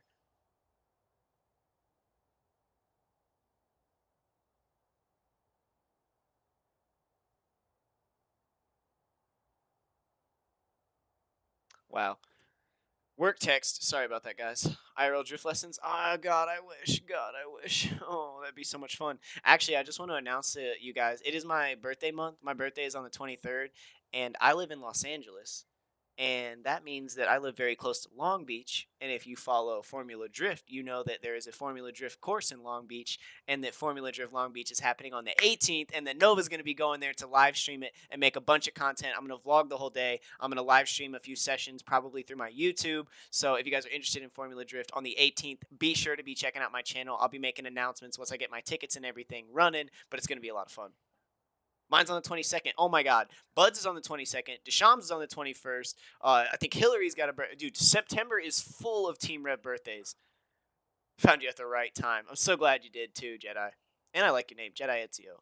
Long Beach is one of my favorite courses to watch. Dude, I love Long Beach. I live in LA, but I really want to move to Long Beach. The 23rd is my birthday. The event is on the 18th of September. I'll be doing the live stream and vlogging. So you won't get the vlog, obviously, the same day, but the live streams will be up, and then the vlog will be out within the week. But moving on, sorry, I got a little distracted. We get to talking, guys. Let's get into this. I am going to, as I said, we're going to go ahead and play with that flywheel. We talked about that earlier, though. There is different things to do with the flywheel. I usually just run the race flywheel. I like the way it reacts for most cars. Then we're going to check out our exhaust first. I like to make sure I have a decent exhaust on the car. It can really help when needed. Let's run a full race exhaust because we have quite a bit of room to work with. I'm only going to max this car out as a Pro-Am car, so 500 horsepower and no max weight, but a minimum weight of, say, 2,100 pounds. Gonna be rolling sticks IRL. I'm dead. As a steering wheel. December 3rd is mine. Hell yeah. All right, so once we've got our exhaust in, let's go play with cams and valves and see what we can do. I like that. It's going to get our weight up there a little bit, but it's adding torque and horsepower, so we're going to run full race. Same there. We're going to leave the stock turbo in, see what we can do with the intercooler. Add a little bit. We'll run that in street. Air and cooling. Street air cooler. Let's do this. 422. I like that. Adding a bunch of torque to the car. We did valves. We did cams. Let's do. Oh, we did exhaust. Let's move into ignition. Still running under our max, which is great. So we're just going to keep running these as high as we can until we start to really close in on that 500 horsepower. And these can be adjusted as need be. Maybe some of these I won't like a little bit later on, but we're going to play with them and see what we can pull out of them. 487. This is going to have a lot of horsepower. I don't need to run those as high. I didn't realize I didn't do displacement yet. So let's run sport pistons, keeping us at 497. And I think we're going to be pretty good when it comes to, yeah, we've run through the engine build. And I'll make this tune available. All right, braking. Let's put on the best brakes we can. Race brakes. Suspension. We're going to go with that drift suspension. Get that bitch slammed to the ground, baby. More power, baby. To quote a genius. Front anti-roll bars. We're going to put the race anti-roll bars on. Same with the rear. Give our car a little bit of stability and less weight. What's up? In the morning, so I'm a vibe for the rest of the night. So much love, Kawz. Keep up the grind. So much love, Lustrals. Thanks for being here. It's really good to see you again, my man. Get some good rest. Have a good day at school tomorrow. Fucking sender, bud. Fucking sender, bud. Drift lessons from Prof. I love it. All right, so we know we're going to want to run at least the chassis reinforcement. We're going to look at the roll cage weight. 3,300 pounds is pretty heavy for this car being that small. Let's see what the weight reduction can get done for us. 2,700 pounds, and we're going to lose some weight. Let's keep the roll cage on for now while we get into some more weight reduction in the drivetrain. So adding a race series to all these parts is going to help you reduce weight. As you can see in the top, you see how the weight's green? That means we're losing weight. So we're going to go ahead and just upgrade all of these because it's not going to add too much to our horsepower. We don't have to worry about breaking that horsepower limit. I guess we're going to fucking send it, eh? Oh, fucking send it there, bud. Yeah, I'll be sure to be back on it sometime. Yeah, dude, come drift with me. Come drift with me, bro. All right, so we're set in that area. Let's move on to rims and tires. Oh, wait, let's go check our weight. See what our weight's sitting at. It's 2,700 pounds still. Let's see what happens if we drop that. That's a little heavier than I'd like it to be. Let's see if we can drop the roll cage. 26. I'll take that. And then, as we talked about, I'm going to run stock tires. I usually run stock tires. So, how do you guys want me to send it? Thanks for dropping the follow. I don't know how to say that. Is it Ripuya? Ripuya? I know a rapper named Puya. So I'm running stock tire compounds. I think they're better for tandeming and pro-am. Personal choice, as well as, if you guys don't know, there's a bug in the game, and if you're not running stocks, that's why I always run stocks in my drift lobbies. If someone else is running a different tire, it will affect the entire lobby's tires. So we like to generally just run stocks. Let's talk about tire width. As I said earlier, if you're new here, I generally like to run 225s or 235s in the front. It looks like we don't have the 235 option, so I'm going to run 225s. And then in the rear, 245, 255, 265. Let's try out the 265s. See if maybe they're a little too grippy, but we will see. I kind of like those BMW rims. We might actually just keep those. Those are actually kind of sick. 17s or 18s is where I'm really comfortable. We're going to run probably 17s just to keep some weight, like some fat chunkiness on the tire. I like that. So we'll kick it up to 17. The track width, pushing the tires out wider. This certainly helps in the rear. I try not to do it too much in the front. I'll do one step in the front just to get a little bit wider in the fronts, and then I'll push my backs all the way out to give it more stability in the rear. What's my favorite rear-wheel drive car to drift? Either the RX-7 or the Nissan Silvia S13 Coupe. Thank you for dropping the follow. M4Few? I don't know how to say it. Correct me if I'm being stupid. I'm just not reading it right. Scandinavian Flick. What's good, brother? Dr. Downs. Good to see you. Sick. So we've got our tires all set up. Let's get into the body. Doesn't look like there's a whole lot we can do with the body, so we're probably just going to leave it as is. No body kits. That actually kind of breaks my heart. And we can go, I like the little bump wing. We'll leave that on. We can also run no wing. I kind of like the no wing, actually. Let's leave the BMW stock no wing. There's no body kit for this, is there? There's not. So there's not even a rocket bunny. Interesting. Let's install the setup. What it cost us, 51. The car cost us 59. So we're looking at about 110K build. Not too bad. Yo, take it easy, Chloe. Thank you for being here. Thank you for chilling. I know you were lurking up, and you're not one to message too much in chat, but I did see you earlier, and I know, so you've been chilling this whole time, and I appreciate that, man. Thanks for the lurkage. Yo, guys, we got a legend in the house. Mr. Tojo himself is here. What up, Tojo? How are you, bro?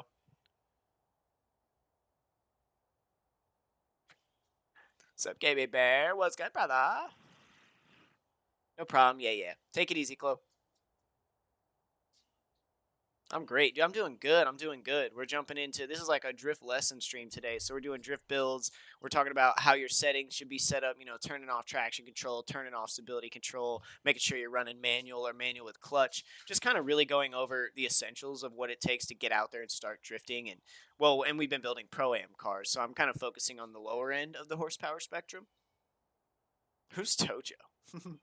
All right, so tires, as we talked about earlier, the less pressure you have in a tire, the more grippy it's going to be, and the higher pressure you have in a tire, the slicker it's going to be, or the more spin you're going to get, the easier it's going to be able to rotate under the weight of the car. Generally, I like to start out with a lower pressure front and a higher pressure rear, and I'll show you exactly how I do this. We're going to start out with a 25.0 front tire pressure, so a little bit lower for a little bit more grip, and then in the rear, we're going to add up to 35, so 10 higher in the rear to give us less grip to hopefully get those rear tires spinning more, because they are going to be what delivers our power after all.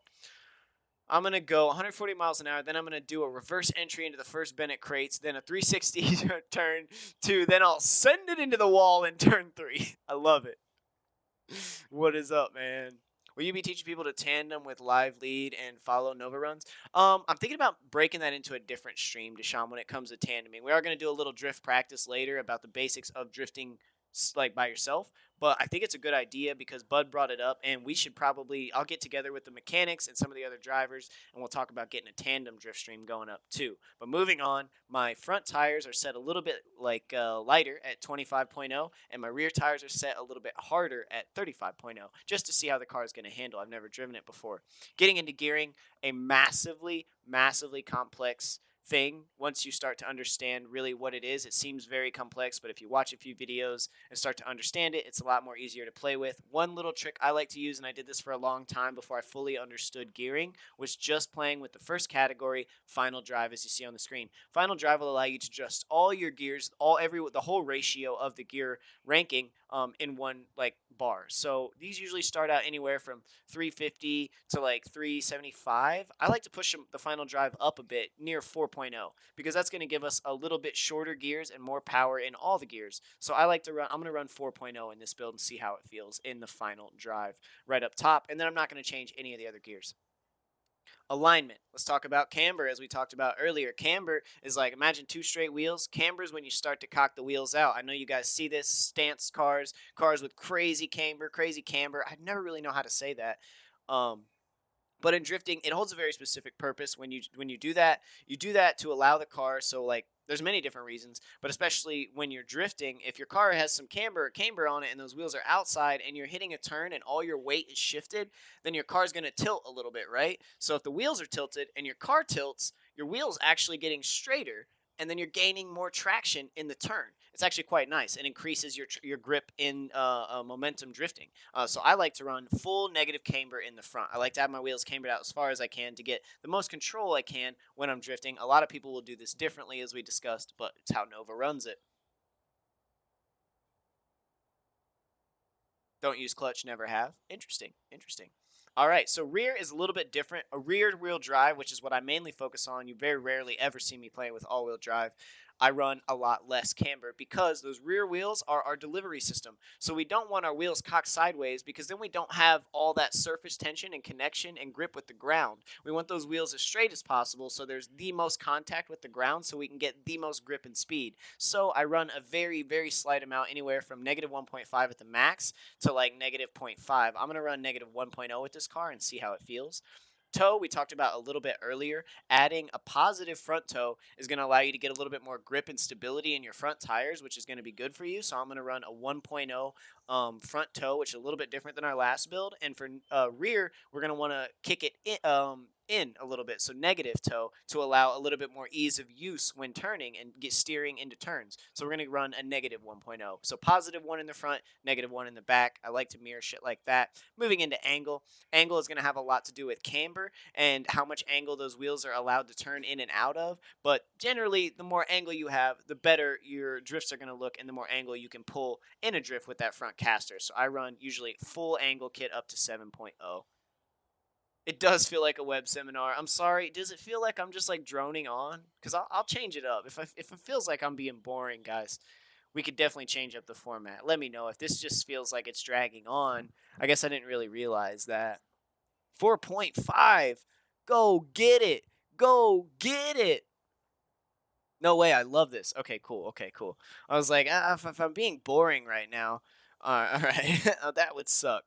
But moving into anti-roll bars, since we talked about alignment, we talked about camber, how that works, toe, how that works, angle, how that works. Moving into anti-roll bars, this is going to be very personal, and at first, it's not going to make a lot of sense. So at first, I would recommend playing with a really soft suspension and then playing with a really stiff suspension and seeing how they differ. But basically, a stiff suspension is going to give you a lot more response and feedback in the car, and is going to help the car more controlled. As someone said earlier, softer roll bars and suspension equals a more boat-like and kind of heavy, floaty feel, and a stiffer suspension is going to equal more response and kind of intact, like you're right there in it.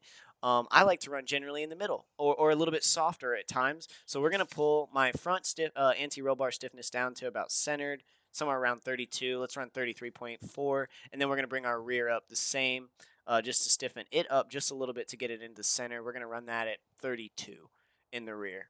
And this is something you definitely are going to have to play with depending on the car, right? So you can have a bass tune for this stuff, but it's always going to depend on the car.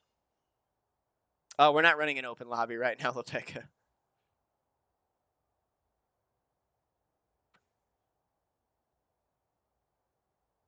Only reason I'm sleepy is because I know all this, but I'm here to support. I appreciate it, Desham. Yeah, I was going to say, Desham knows way more about this than me, actually, and I'm very excited for him to start getting some content rolling because he's got some great things in plan for you guys when he's going to talk about extreme tunes and different things you could do. Like, he's going to get so much more into detail than I've been able to, and it's going to be great content. So we're really excited for the Team Red mechanics, including Jake the Snake, to get on that. Exactly. I'm literally taking notes. No shit. Wow. That's awesome. I didn't know that, Ben. Really? Hi, can you help me start drifting? I suck at Borza. I need help. What's up, Lasco? Good to see you, fellow drifter. I see him in competition a lot. He represents Team Tank. We have a great relationship. It is good to see you, Lasco. Moving on, we talked about anti-roll bars and what they can do. And as I said, you guys, if you have never built a car before, I would recommend going in and trying both extremes, right? Seeing what you like better and then tuning it into a nice balance between the two. Springs, we're gonna run the same thing.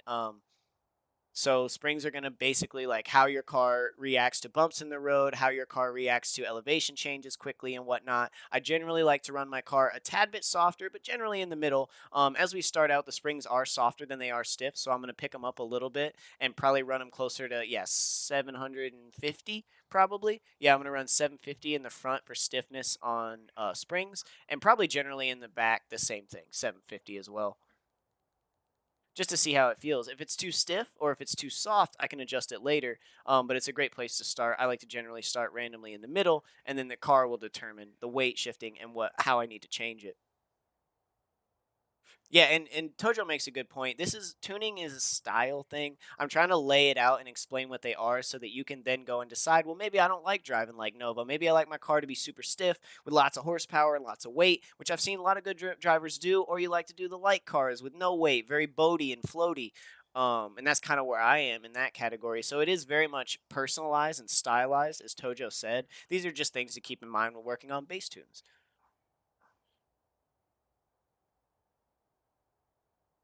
And the weight balance is a good thing to keep in mind, of course. Are we sponsored by BBS? No, but how sick would that be? What up, Nova? Team Dank here. I just came out of the shower. Wonderful. And discussing the current vehicle market with a friend of mine, discussing some of the future. Yeah, there's been some really interesting cars dropping this last year. Getting into dampening. Um, I recommend it sucks, but sit down and read the description of dampening and kind of what it does. But let's talk about rebound stiffness, the first category first. So that rebound stiffness is going to be how the car reacts to things happening to it. So how you're going to feel that in your steering and your acceleration and your traction, especially with the wheels gaining on the ground. So rebound stiffness. Say let me get into this specifically because I know bump stiffness a little bit more. But rebound bump and bump stiffness together are going to be like, say you hit a pothole in the road. Does your car like shake? Does your wheel jerk a little bit? Do you feel your gas lighten up because your wheels aren't touching the ground? That's all going to be based on how stiff or how soft your rebound and bump stiffness are. So if there's an elevation change, you jump the curb a little bit. Do you want the car to react and feel it, or do you want the car to keep continuing on and not like have softer springs? And the rebound stiffness has a lot to do with the springs. Having a softer spring is going to have that car not react as much and not jerk around as much, which is what I like. I like it a little bit softer, but I know a lot of people who like it stiff. They like to feel that reaction and know exactly what's happening underneath those tires. So rebound stiffness and bump stiffness are great to play with. If you're you can either feel exactly what's happening with the tires, or you can lighten it to not have to worry so much about that. I like to go a little bit softer. So we're going to generally drop our rebound stiffness to say 10.0, and we're going to do the same thing with front and the rear rebound stiffness 10.0. And then we're going to drop our bump stiffness to like 4.5, 4.6, yeah, 4.6 in the front and 4.5 in the rear. By the way, Nova, I want to get wheel. Yes, Tojo, please get a wheel. So the front could be heavier than the rear. True, true. The weight ratio is very important when it comes to this, and I'll talk about that more. I should have talked about it when we were doing the build, Desham, because then it actually shows the weight ratio, but I didn't talk about it. So we'll talk about it when we do the American muscle build. Moving on into aero, this really only plays a factor if you're running Forza aero, and when we say aero, we mean like body kits and parts. So like front bumper, rear bumper, side skirts, and wing. That's all considered aero. Like aerodynamic body parts is what it's basically going to stand for, and how the air flows around the car. So unless you're running the Forza stuff, you really don't get to adjust this, and I don't recommend running the Forza stuff. It's a little bit of a cheese in my opinion, but do what you will. If you enjoy it and it feels good, I will never stop anybody from making a drift car that they have fun in, because that's what we're here to do, right? Like, have fun. I like stable cars. Personally, the Run, the Sport Roll Cage plus 3250 on the anti-roll bars. Anyone can try it. Oh, nice. Nice, Lasco. Roll bars. Ew. Thank you so much for the shout out, Dr. Downs. Thank you for correcting that, for putting that out there. And then, if anybody's interested in jumping in the Discord, we have a lot more information about tuning and driving and stuff all the time. So, Explanation Point Discord and chat will get you access to the Team Revolution Discord. Moving on to braking, very important. I talked about the soft braking technique, but I want to bring it up again. Soft braking is a technique I use when doing pro-am and low horsepower drifting. Soft braking is like where I turn basically the pressure of my brakes down so my car isn't going to decelerate as well as it used to, right? I'm basically nerfing my brakes, if you will, because I like to use my brakes when I'm tandeming, in a sense that, like, I like to dive in when I'm tandeming, or I like to be very close. So not only, usually people use throttle control, right? Like levels of the pedal to keep the car's like rotation and RPMs at a certain level that's comfortable. I use throttle control in conjunction with soft braking to get a better and more stable tandem. So what I mean by that is we're going to change our balance in braking to the rear. So we're going to slide this over to the 20% in the rear. And then we're going to come down here into brake pressure, and we're going to turn that all the way down to 30%. And it's going to give it really, really, really soft brakes. But like I said, I don't really left foot brake. I'll use my e-brake at high speeds, and my left brake I use to adjust in my tandems. So that's just a technique of mine. I learned it from the Wolfpack. It is a fantastic technique. I know a lot of drifters use soft brakes in the game, and it can really make the difference in tandemings. I think most of what you do is what I do, and like the main difference for me is I leave ABS on. It just works better for me. And I know people that do, right? I know people that drift in automatic. There's really no wrong way to do this, guys. I'm just trying to basically share with you my mindset on it. Oh shit. Carson, I'm sorry. Gotta work my last shift, man. Thanks for having us. Have a great stream. Thanks for being here, Carson. Welcome to the team again, man. Great tryout runs. Glad to have you here. Have a good night, buddy. Asbro, what is up, dog? Can we get a shout out for Asbro in chat? One of the biggest Forza 4 streamers, all about the drifting, all about the fun, engaging, hilarious, entertaining content. We love Asbro here. He kind of paves the way for all of us streamers. And he's always here interacting and fucking being awesome with the little guys. We love Asbro. Big shout out to him. If you guys love fucking drifting around in lobbies, racing, car meets, he really does everything. He's got a very active YouTube and Twitter. So check out his social media. Click his name right there in there. Asbro. He the man. What up, buddy? Moving into braking, we got my soft braking working. We're going to get into differential. I almost always do this with my bass tunes. Acceleration, push that shit all the way to 100%. We want as much power coming out of those rear wheel as possible. Deceleration is a little bit more up to you. I run anywhere from 75 to 90. In this car, it's a little bit lighter, so I'm going to kick it up to 80% deceleration and see how that feels. But that is going to conclude our tune for the M5 that we're doing. Yes, let's go see how it drives. Of course, bro. Appreciate you. Thanks for being here. I kind of use a few aspects from Dank's tuning guide, and with time, I've learned to add my own twist to some of the elements, and I pretty much found my own style of tuning, and that's exactly the goal for everyone. I want everyone to be able to find their own style of tuning and their own style of driving. That's why I really don't push people like trying other people's tunes. Like, you can try it, but don't try not to rely on a tune. Try to go ahead and put the work in, because if you do, you will ultimately become a much better drifter and know much more about how your car is going to react. You can fix things when they go wrong. Who is Ash, bro? Please don't spam. I have noties on. If you need me, y'all can at me on the Discord. Sounds good, Gaming Bear. I do want to talk to you here very soon, actually. All right, let's get into it. Let's see how the M5 drives. I'll go ahead and post the tune after we've kind of played with it a little bit and I'm happy with it. So in first gear, we're losing traction. This is good. She's wanting to slide for us. Feels like it doesn't have a lot of power. Let's get up into second. See how it takes this angle in second. Oh, it's a little too loose. I feel like this car is very boaty right now. So what we're going to probably do is stiffen up a lot of the suspension and anti-roll bars. I'm also gripping up quite a bit.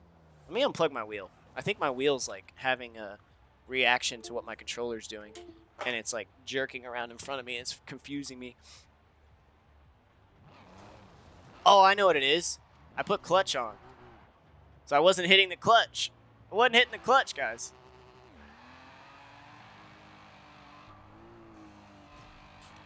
Oh, God. This doesn't feel good. I've never tuned a BMW. I don't know really. I can drift it a little bit. It looks like it's got great power ratio in third. I might need to play with the gearing specifically on this car to get it to run a little bit different.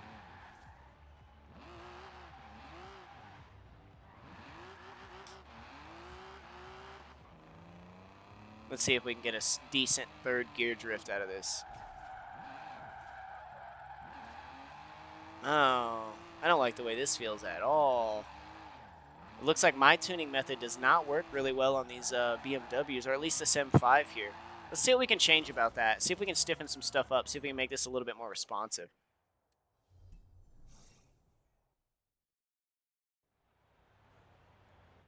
So if you go into cars, you don't have to be, you can tune wherever you are in the car that you're directly in.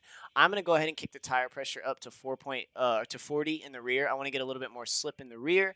We're going to play with our first and second. So this isn't something I would usually do for a bass tune, but because I didn't like the way the car acted, I'm going to push my second gear, or I'm going to extend my second gear just a little bit.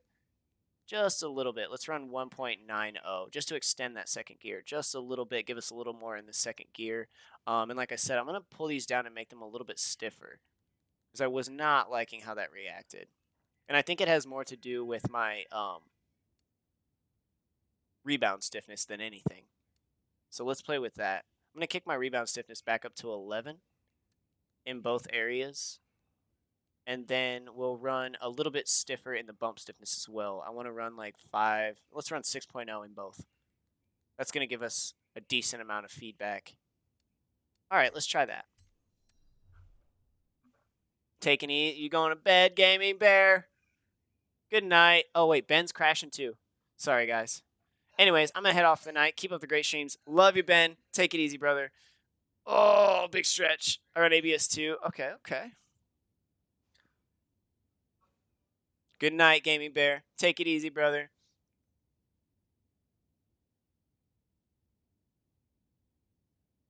Yeah, Lasco, I've seen that a lot. A lot of people are kind of doing that first gear build, and I enjoy it. I've tried it. Actually, Desham gave me a pretty cool Mazda RX-7 FC tune with all first gear. It was really interesting. Keep forgetting to clutch because I don't usually play on controller. This feels much better. So my car was a little too loose. The car, I guess, already has kind of a natural boaty vibe to it. This also, I might increase the tire width too. Don't feel like I'm getting all that much grip. It still feels very floaty and freeform, but it is driftable. Looks like it's holding some decent angle. Not the best speed, but I like the way it looks. I've always liked these older, the E30s and the older BMWs are just so sick. So definitely driftable.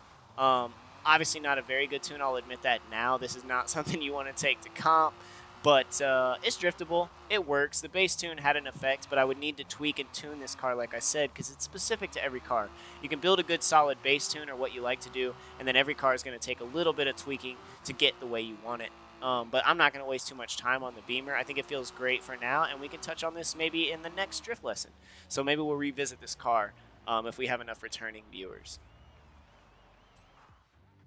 I want to post a tune. I want to post a tune so you guys can have it. They're your favorite cars, Tojo? Fuck yeah. Maybe I'll talk to Tojo a little bit how he tunes those. Oh, 225s. Yeah, you want to add the wider the tire, the more grip you get. And that's a good note. Thank you for bringing that up, Lasco. Nova, what about telemetry settings? I've never really messed with them, to be honest. You mean like to bring up the telemetry stats? Is that what you're talking about?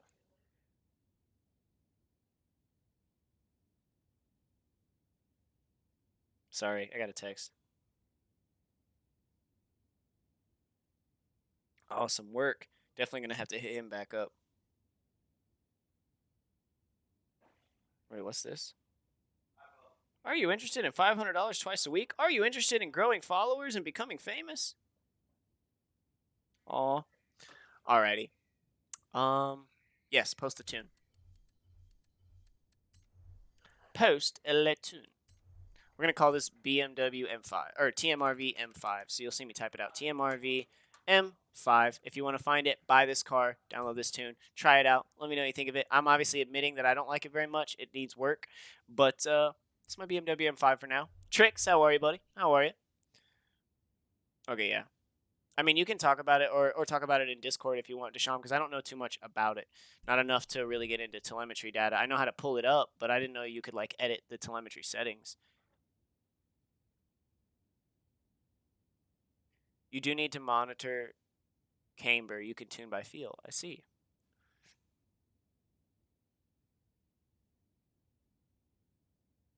Personally, Lasco, I like staggered tire width. I like a little bit thinner in the front. So usually in the fronts, I run 235s, 225s, 245s. In the rear, I run 265s, 275s, 255s. You're already famous. Nah, dog. We are a long way from that. All right, let's buy a new car. Let's do some American muscle. Let's do an American muscle car. Auto show. Maybe I already have one we can use. Let's do a Mustang, right? Hopefully a Mustang everybody can get, so you guys will have to let me know which ones are like special, because I don't even remember. Can you buy the GT Coupe? It says new. 46K. Is the GT Coupe just generally available? We could turn it into a drift car. Big block Chevy. I like the Dodge Dart, man. That's my favorite muscle car to drift in. My Dodge Dart is the yeah, with the fucking super stock. Oh, dude. So gnarly. So gnarly. What do you guys think? We could do the SV. Nah, I don't want to do the Cobra. Sorry. Sorry.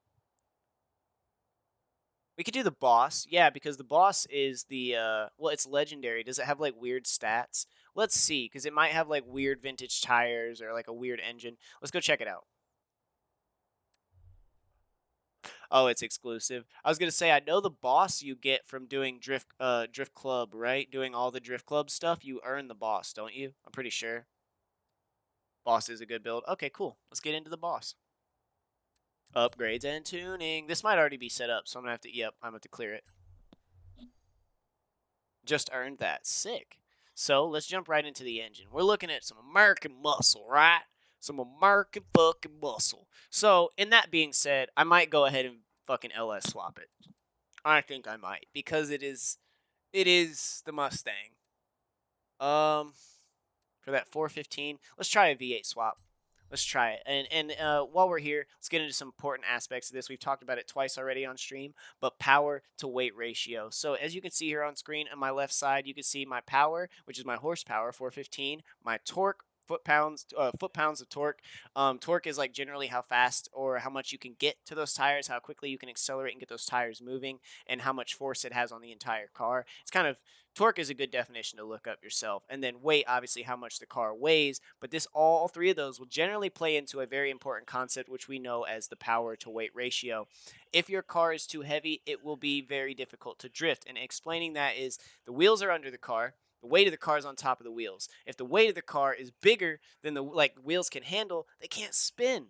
They won't lose traction. They'll stay gripped. They'll move the car, but they won't spin under the car. So if you reduce that weight on the wheels, the cars have an easier time of spinning. So you want to keep an easier time of spinning on your wheels. You want to keep a good power to weight ratio. I generally recommend anywhere from 2 to 3,000 pounds, from 350 to 500 horsepower or above. Today is not an open lobby. Now, today's generally just a lesson, like a camp, drift camp.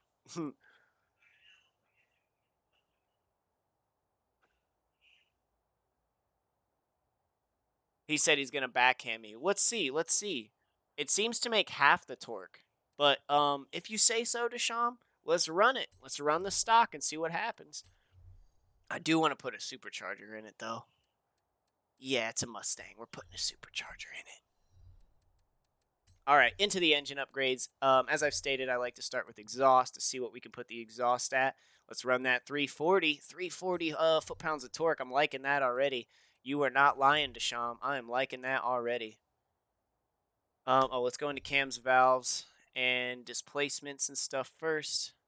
Well, we did our exhaust. So, I clicked it again. Cams, see what we can run. Oh, that's going to kick us up to 369 and and add some to our torque and keep the weight the same. That's really nice. 451 horsepower. That's even better. Let's run it in like what is that? Sport for now, and see what the rest of the car is going to look like after we do some upgrades. 393, I like that. Racing engine block, pistons and compression, an even 400, I like that. Probably going to leave the supercharger as is, the street positive displacement, because it is going to start rocketing our horsepower and torque. We don't want too much. In my opinion, it's how I drive my cars. I don't want too much torque. I like the race cooling system. We're going to run that at 405. Let's go ahead and upgrade some of these things since we still have that 500 horsepower max we can play with. We have lots of room still. So let's just kick that horsepower and torque up while we're here. I kind of like where it's sitting, 432. Let's see if we can get it to, yep, 459. We'll leave it right there at 459. Let's check our weight, and we'll talk a little bit about it, right? Let me catch up. Let me catch up with chat. Do not do cams. It will drop your torque. Interesting. Got to get off work. Have a great rest of your stream. Thanks for being here, Rec Professor. We love you, dog. Take it easy. Okay, screw it. I'm clipping up my Mustang. Thank you for the advice, Desham. This is usually how I build them. I'll go back and take a look at it. You're saying that do not do cams. It's going to take away from torque. It is adding to the torque, though. So do you mean like the physics of the game? Because it says in the stats that I'm getting more torque out of the cams.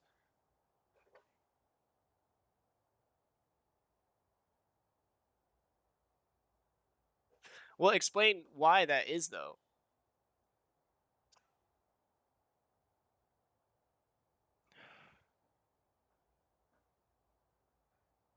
They reduce torque for horsepower? I mean, both are going up. But yeah, we'll leave cams. We'll see what that feels like. Let's take Deshaun's word for it, see what happens. Of course, remember to hit your flywheel. Some people were saying earlier you can adjust this based on the way your torque is working out, but I like to generally go with a fully upgraded flywheel.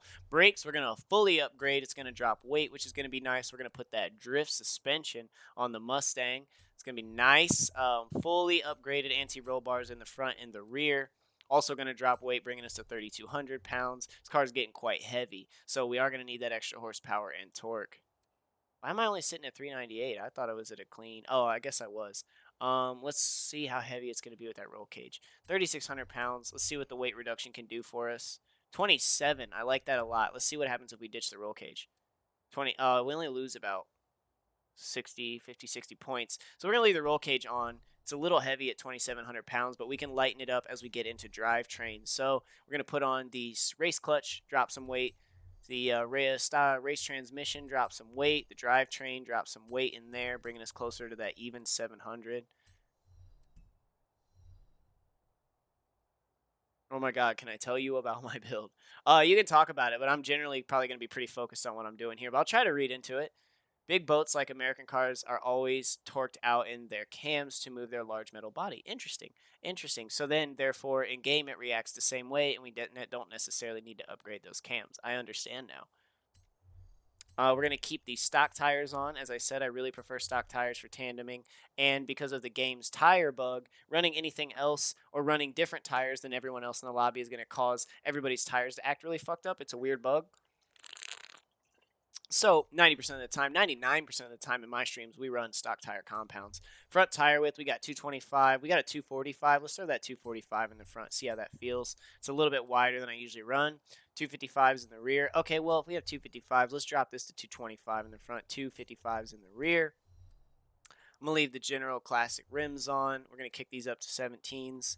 I really like the style of 17-inch. You can play with these. And in-game, there's some weird bugs with the wider the wheel. Like, there's some speed glitches in there, but you guys can look into that. I'm not really interested in trying to pull speed out. You can't affect the track width of the front tires here with the Mustang. We're going to go 2 upgrades in with the track width of the rear tires, basically pushing the tires out wider, increasing our stability, and kind of improving our weight distribution. 800 horsepower, 2,700 foot-pounds of torque, sport tires, 345 millimeter in the rear. That is insane. Put drag tires in if you want to crash into other people. Also, got to remember, horsepower is your top speed. Torque is what gets you to that top speed. True, true. All right, let's fuck with the body. Probably a Forza body kit. We're going to leave it alone. Just the bumper. What other rim? A Forza wing, not rim. We're going to leave that alone. And kind of see, that's our build for the car. It's going to cost us 25K. Not too bad after purchasing the car. 2,700 pounds, not torque. Oh, okay. I was like, how is that possible? Jesus, fuck.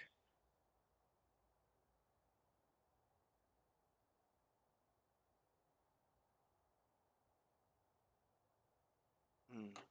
All right, let's get into tuning the car. We're going to kind of breeze through this a little bit faster because you'll be able to watch the first two tunes as soon as this video is done, as soon as this live stream is over, and I'll get it onto my YouTube. Gotcha. All right, so generally I'm going to get a little bit more grip in my front tires. This is a heavier car, so I don't need that much grip. I'm going to drop it to 27 in the front, and I'm going to run 40 even PSI in the rear because I want those rear tires to be a little bit stiffer and a little bit easier to spin under the weight of that car. We're going to push our final drive all the way up to basically 4.0. I want to see how that feels. We might even have to go a little bit higher based on the weight of the car, but we'll see how that torque feels. So I'm just going to adjust the final drive and gearing up to 4.0. Moving into alignment and camber, we discussed these in the first two builds, so you'll be able to check that out after this stream. But we're going to run a full negative 0.5 in the front because our front's going to be our grip section, and the rear we're only going to run a negative 1.5 because that's going to be our power distribution where we're getting all of our power at. So we're not going to run too much camber in the rear. As for toe in and out, we're going to run positive 1.0 toe in the front just to see how it feels because toe positive is going to give us more stability in the front tires, and then we're going to run a negative 1.0 in the rear to give us more turn-in response in the rear tires, which is what we're going to want and kind of battle what they do naturally. I usually always run full angle in the caster, which is basically it's a drift, it's an angle kit. It's allowing your wheels to turn more and helps you with drifting quite a bit. So people run this in different places. I usually always max this out, especially if I'm on controller. Oh, definitely, dude. It's going to be on Twitch right after, and then I'll immediately export it, and it'll be up on YouTube tomorrow. So you'll be able to watch it on Twitch tonight. Yes, we have really, really, really boat-like, as you said. American muscle cars are very boat-like, as you can see, with super soft stock suspension. We're gonna kick that up. We want a lot more stiffness out of this car. We want a lot more reaction out of this car. So we're gonna kick that up to like 33, 3350, close as we can for front and rear. And we'll see how that feels. We might have to adjust it. Same thing with springs. It looks like it's generally very soft, and I don't like that. I like it to be like where it's a good balance between the two. So I'm kicking up my springs, front and rear, to about 831, and we're going to see how that feels. Dampening. So this is rebound and bump stiffness. As I said, the way the car is going to react to bump stiffnesses, potholes in the road, elevation changes, things like that. Generally, softer bump and rebound stiffness means you're going to have more contact with the road and less feedback to the controller and how you feel. Stiffer means you're going to feel everything in the road. You're going to feel the car lose traction. The stiffer it is, the more you can feel what's happening on the wheels. The softer it is, the less you can feel of what's happening with the wheels on the ground, if that makes sense. So generally, a lot of people like to run stiffer when drifting so they can feel exactly what's happening underneath them and what's going on with the tires. And I'm going to do the same thing. We're going to run 12.2 in the front, 11.8 in the rear.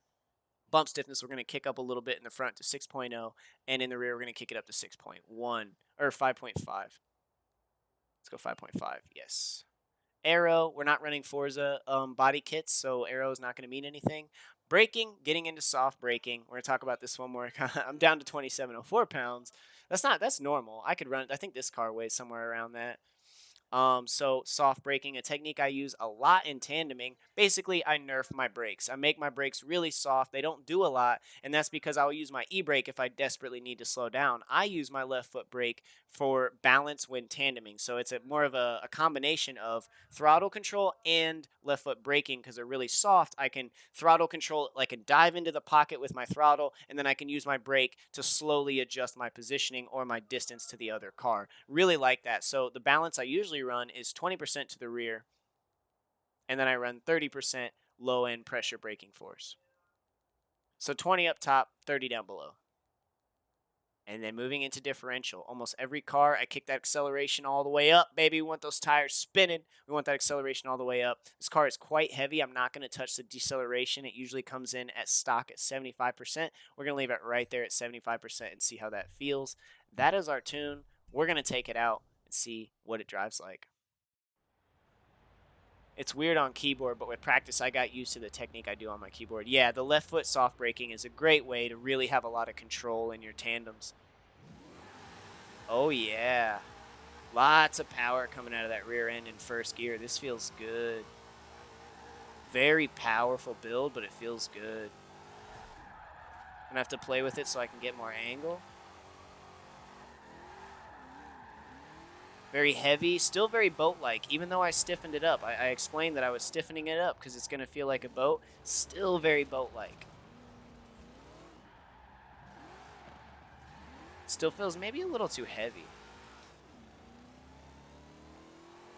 But I don't... Oh, I put the roll cage in. I could ditch the roll cage, but it didn't add too much weight. Feels very good. Not a whole lot of angle there in third. Still needs a bit more tweaking and tuning. Trying to kind of work that into my head, what I'd like to do to tweak and tune that a little bit. Maybe I'll add a little bit more rear tire pressure. I feel like my rear tires are gripping up quite a bit. Captain goes down with the ship. Remember that. That's true. Let's try a clutch kick initiation. I still e-braked a little bit because I'm just so used to e-brake and I never clutch kick.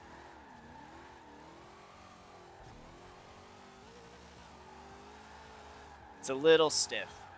Not in the sense of the suspension, but it's turn in and turn out. So I would go play with the toe on this tune, I think. I'm going to do that real quick. Feels like it's a little bit slow to turn in response. So what we're going to do is jump into the alignment in toe, and we're going to bring that toe stability down in the front. It's a little too high. We're going to run 0 on that and see what that feels like. He clutch kick in. Sweaty, bro. Okay, that feels better. I'm up into 4th. I don't need to be in 4th gear.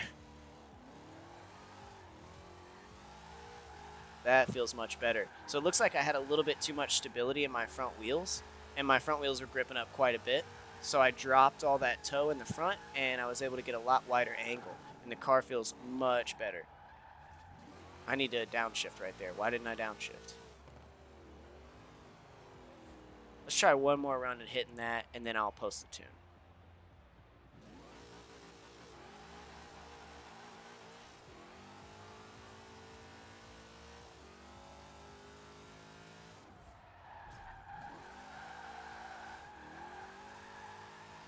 Oh, losing angle, losing speed. We're going to have to downshift. Didn't work. Not a bad run, 28. It's like half my high score. Not too bad. Anti-roll, move the front a little softer as well. Good point, Dr. Downs. Let's try that out and see if we can get a little bit higher score with that. Let's, and what did you say to do? Little softer. Okay, let's try that. Let's run down to 30 instead of 33. 33.8, 30.8 generally. Let's see how that feels.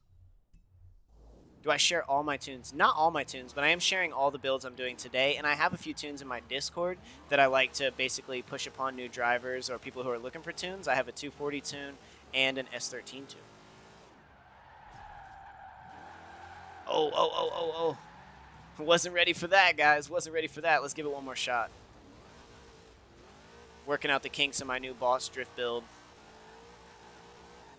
Feels good. Feels good. Feels a little better, like, now that I did that, Dr. Downs. A little softer. It feels better, though, with both of them, honestly. I keep forgetting to clutch. I keep forgetting I put clutch on and I'm on controller.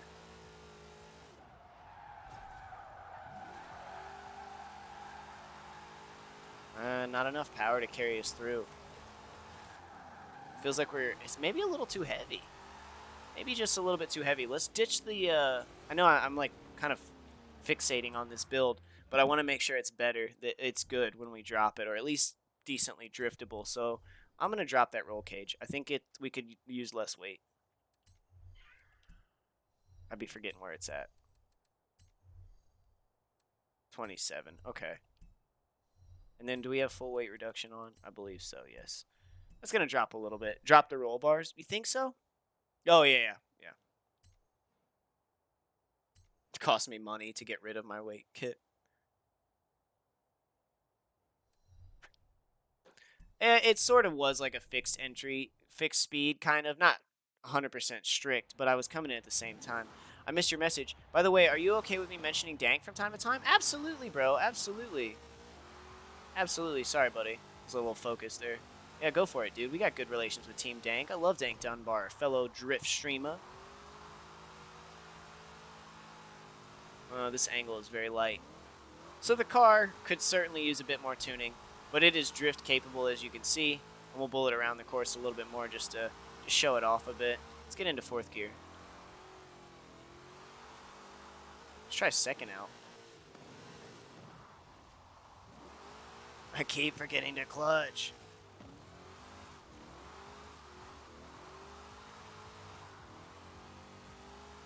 Does feel quite slow. I'm not the best at tuning American Muscle, and I already learned something from Desham when it came to cams, so it helps to have a little bit more IRL knowledge when it comes to building these cars, and I have zero IRL knowledge with American Muscle.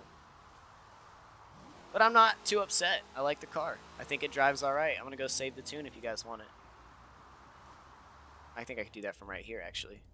Then we'll get into some drift techniques. We'll go over to crates, and we'll talk about some drift techniques that I use. Excuse me. Oh, wait, what? No, we want to save the tune.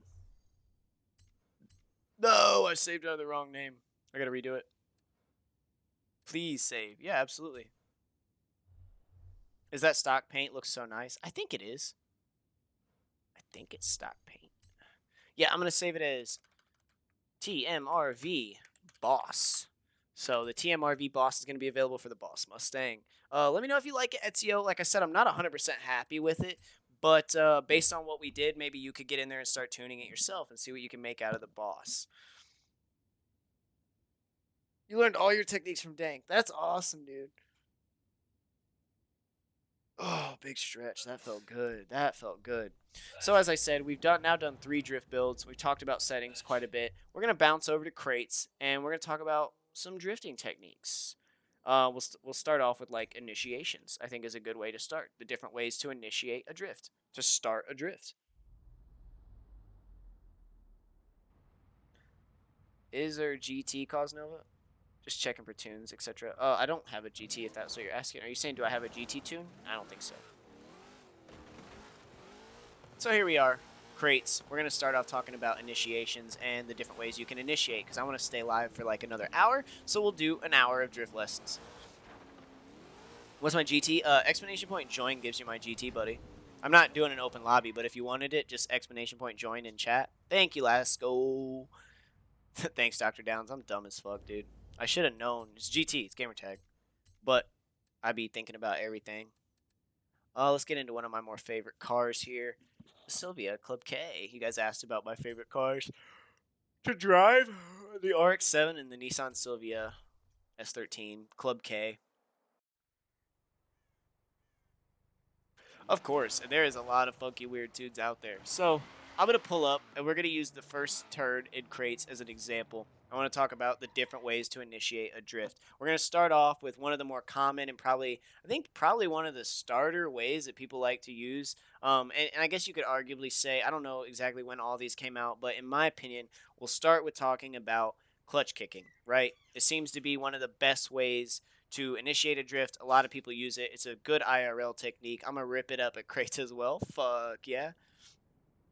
So clutch kicking, what that means is your clutch pedal allows you to basically stop the power from going to the wheels and just stores it up right there, ready. As soon as you let go of that clutch pedal, all that power is delivered to the wheels. So the clutch is a great way to do things, but that cause your car to slow down or lose power, but you can keep the clutch held in and keep that power revving, say while you're e-braking or while you're left foot braking. But what we're going to talk about with clutch kick initiation drifting is basically you're coming into the drift a little bit slower, but then you're going to clutch kick. So you're going to hold down your clutch button and you're going to rev your gas. So then the car's like, you're not going any faster, but all that power is stored. Then you're going to let go of your clutch and your wheels are instantly going to start spinning and your car's going to get loose. It's going to turn right into the drift. So I'll show you exactly what I mean. The Sylvia is a really great build. Thank you so much, by the way. I really appreciate that.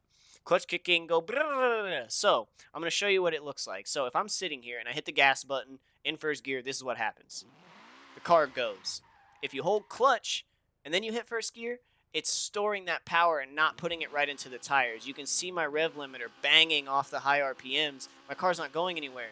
Now watch what happens when I keep the gas held down, but I let go of the clutch. See those wheels spin? See how they just immediately started spinning? That's what we're going to use to get us to start that drift. We're going to get those wheels spinning, because now if I hold left on the analog, my wheels are turned left, and I let go of the clutch, watch what happens. Instant drifting, right? So a clutch kick initiation works like that. We're going to hold the clutch down and then release it when we want to kick the car sideways. And I'll show you exactly what I mean. So let's turn around and hit the first turn with a clutch kick.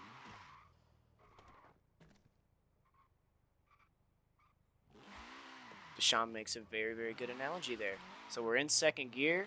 We're going to push our clutch, rev high, let go of the clutch, and it kicks the car out. I'm not very good at clutch kicking in this game. As you can see, I just got launched. We'll try it in first up here, holding the clutch, revving high, letting go of the clutch, and the car kicks around because it's got all that stored up power.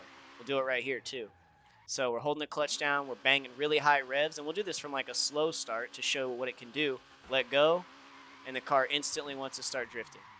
So clutch kicking is a great way to start a turn. So if we're coming into this turn, we want to rip around, we're going to clutch kick, let go, flick our ass end around, use our throttle to kind of control it through there, but we'll talk about throttle control in just a second. Does anyone have any questions on clutch kicking? Does that make sense? Or was I just being really confusing there? I want to make sure we like kind of have that cleared up before we move on. I don't use clutch generally when I'm playing on wheel for sure because my clutch pedal's fucked up. But I know people like that drive IRL really like the clutch kick technique because it comes in handy a lot in IRL drifting. So it is a technique. I know another streamer and good friend Lily-san uses the clutch kick quite a bit. She's a big fan of the clutch. Not everyone does. People like I use E-brake or use inertia drifting, and we'll talk about those two right now. Oh, yeah, I barely ever use the clutch. You don't necessarily have to use it. I'm just explaining different ways to initiate a drift. Yeah. So, now that we've talked about clutch kicking, we're going to talk about one of my favorite ways to initiate a drift, and it's literally called inertia drifting. So, this is what we call weight shifting. So, if you've ever turned, like you're in a car, you're driving, you make a left turn. You feel yourself get pulled to the right when you're making a left turn. That's because the weight and the G-force is shifted to the other side of the car as you're turning in left. So we're going to use that to our advantage. Generally, what we're going to do is turn away from the turn right before we hit it, and then turn back into it, and that momentum. So when we're going straight, we turn. Oh, I'll do it this way. We're going straight, we turn left a little bit, and we use it to turn right and swing the car around, if that makes sense. And I'll show you guys exactly what I mean. No braking, no clutch kicking. We're going to do an inertia drift. So we're going to pull to the right, and then we're going to swing the car around. It's a lot of momentum, and it swings the ass end around. It's a great way. It's a little bit more unstable, but once you get this, it's so much easier not having to worry about a clutch kick or an e-brake. You can just use your inertia. You can use your weight to throw your car around. And this comes a lot into play if you're practicing in like straight roads, or you're doing manji, which is like in drifting if you're on a straight road and you're just drifting back and forth on the road. That's called manjiing. And it's a great way to really understand the weight and the momentum shifting of the car. So let's do another one just to kind of explain what I was talking about, where I'm starting out straight. We're going to start burning. We're going to pull to the right, and then we're going to swing back around and use that momentum. That momentum just carried my car around. I barely had to gas through that. We had to gas at the exit of the turn, but we just started the drift with no e-brake or no clutch. It's unnecessary if you don't need it or don't want it. But that means you have to do what we call a flick initiation, where you're flicking to the opposite side of the turn and then flicking back inward. And that is usually called a flick initiation or momentum drifting or weight shifting. There's a lot of different names for it. But generally, you're using the weight of the car and the G-force to steer and drift the car, and not the brakes and the e-brake. It's a great technique. I love weight shifting. It's all I did on controller. I rarely ever e-brake on controller.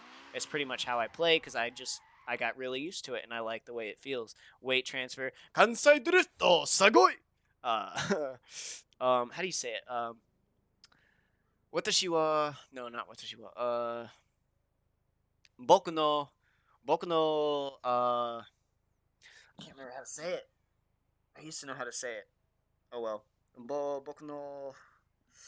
Can't remember how to say speak. Boku no nihongo desu. I speak a little Japanese. Boku no nihongo desu. I have no idea. Thank you for dropping the follow, Offset. I appreciate that, my man. All right. So use the e-brake and Kansai Drifto to initiate the transition. Absolutely. Our third and final technique we're going to talk about is the e-brake drift. It is probably the best and easy, well, not the best, probably the easiest way to initiate a drift. especially if you're someone who's learning and you want to go a little bit easier route. The e-brake way is a great way to do it. And I also really like e-brake at higher speeds, because at higher speeds it is a little bit harder to flick initiate or do what we were talking about, weight shifting, and it is certainly harder to clutch kick at higher speeds. So e-brake is probably the way to go in that sense. If you watch Formula Drift in the Pro Series, a lot of those guys are e-braking. They might be clutch kicking a little bit, but they're e-braking for those gnarly angles. So that basically works, as I'll show you here on the side. We're going to get our tires spinning, hit that e-brake, bam. Tires lock up and the car slides. So what happens when we do that in a turn? So we're going to hit the e-brake. Tires just instantly spin the car, right? In any direction you're holding on the analog with the e-brake pressed down, it's going to spin that way. It's really nice. So I'll show you what that looks like in an entrance. With an e-brake, you can come in a lot further and you can stay straight a lot longer. You don't need to do the flick initiation or have a lot of angle, because I'll just go straight into it like that. Straight into it. We hit the e-brake, the car starts to pull in, and we have a nice angle. It's very easy to do with e-brake. That's why you see a lot of different people using all three or multiple different techniques throughout a course. But e-brake drifting is quite considerably the easier way and the more efficient way. But people go back and forth, so I'm not trying to shit on any of them. Just gotta fucking send it, mate. So those are the three ways that I know of and that I know generally are used for initiating a drift. Do we have any questions on any of those, guys? Any questions on any of those?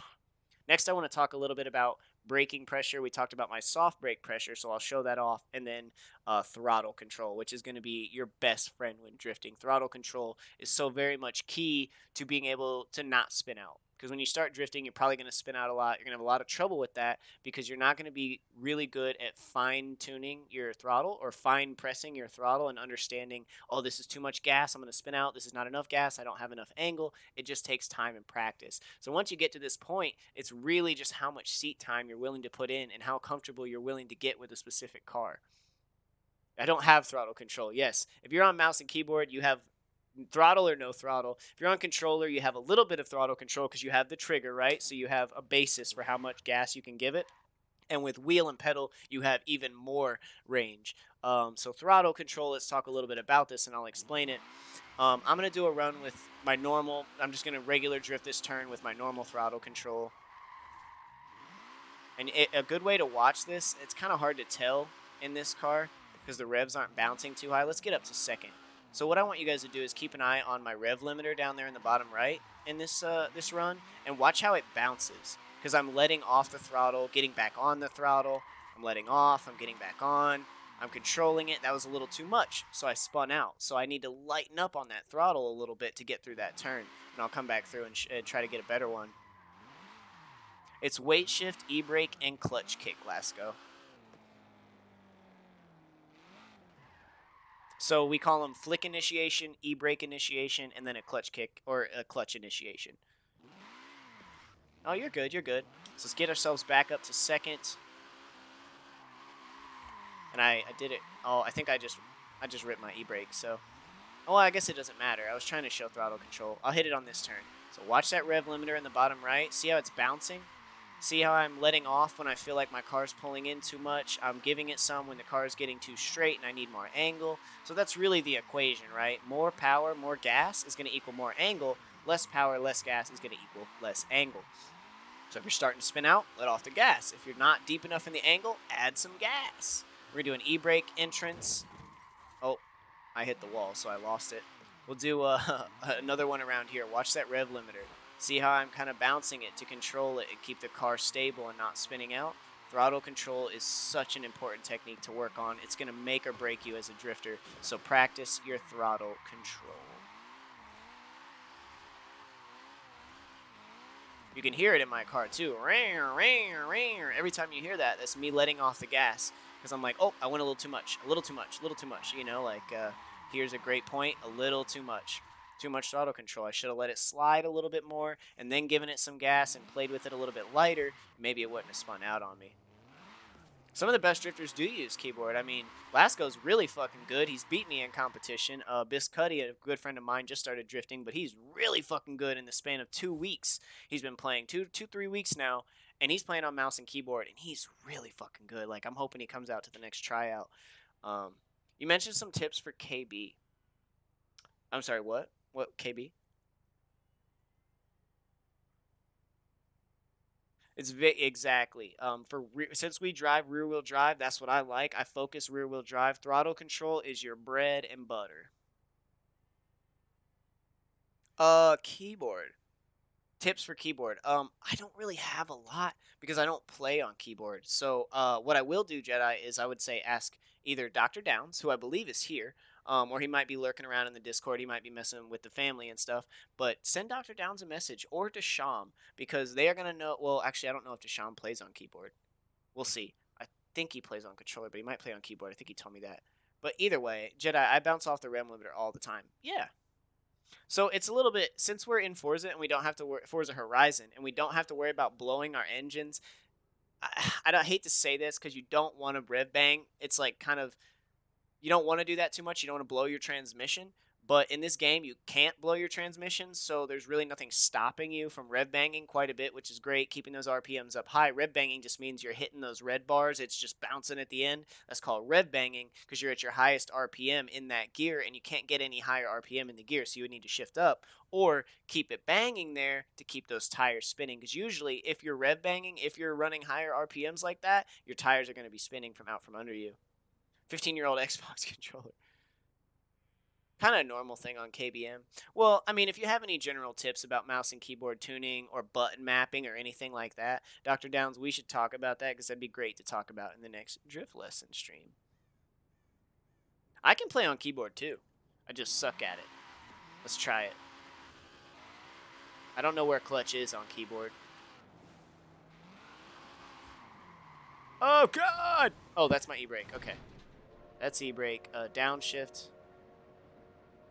Oh, I have to hit forward. Okay. Confusing. I'm trying some keyboard drifts, baby.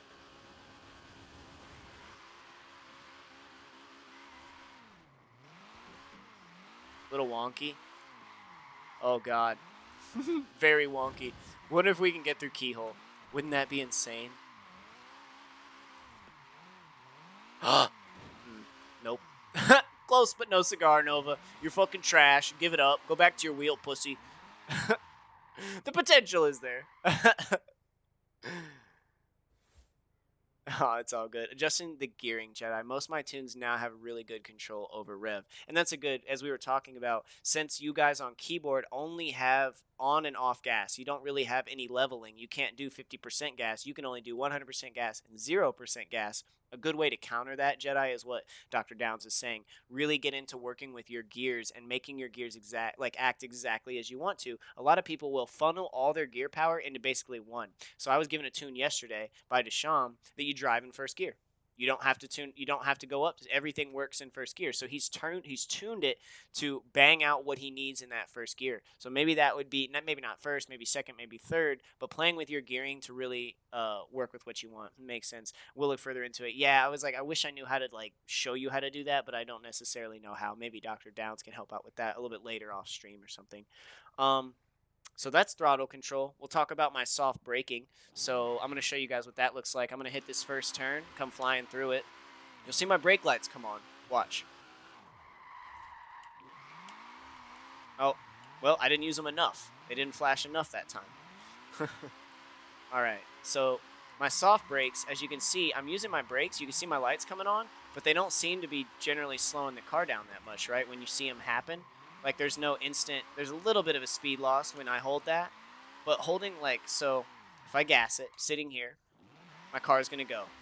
Since my brakes are soft, which means they don't grip my calipers as tight, I'm going to hold my brake down all the way, and then I'm going to gas it, and we'll see what happens. My wheels are still trying to spin. You see that? And if I let off the brake a little bit, the wheel gets to spinning, the brake can't even stop them because they're so soft. So I can sit here and really control my power, and it helps a little bit with angle correction too. Like say I'm throwing a turnaround or I'm too shallow, I can use my brake here to angle it out a little bit more. It's kind of hard to explain. You can grab this tune and see what I'm talking about, but I'm really shallow right here, so I'm going to hold my brake, and it pulled me back around. You see how I kind of stood still for a second? That's me holding my brake and adjusting my angle, which is really nice because if the car in front of you in a tandem slows down by a couple miles an hour, you can just hold your brake and keep your gas. Like, my gas is just staying down, by the way, when I hit my brake. I'm not letting go of my gas. I'm just hitting my brake too. So it's limiting my gas a little bit and slowing me down just a tiny bit. It's really nice adjustment in the soft braking, and that's why I run the 20 to the rear and 30% because it's just very nice. I've never really changed it. I think I used to run like 27 and like 35 or something. Thank you so much, Dr. Downs. And we have a lot going on. Dr. Downs is a comp driver. He's also on the Team Rev committee. He has a lot on his plate right now. He's doing a lot for me and helping out in the backgrounds with planning and research and scheduling and fucking all kinds of shit. So he's got a lot on his plate, but he's generally a pretty fucking nice guy. So I would imagine you'll end up seeing that, Jedi. He'll probably get those posted for you. And if not, I'll talk with him, get his knowledge, and I'll type it up because he might be busy. Of course, you don't need to be on a specific device to get good at a game. You can be good at whatever device you use if you put in the practice and time. And that's a very good point. You can still be a great drifter on mouse and keyboard. You can be a great drifter on controller. You can be a great drifter on wheel. It really depends on how much time you're willing to put into it, the workarounds and the tunes you're willing to build, the cars you're willing to fuck with.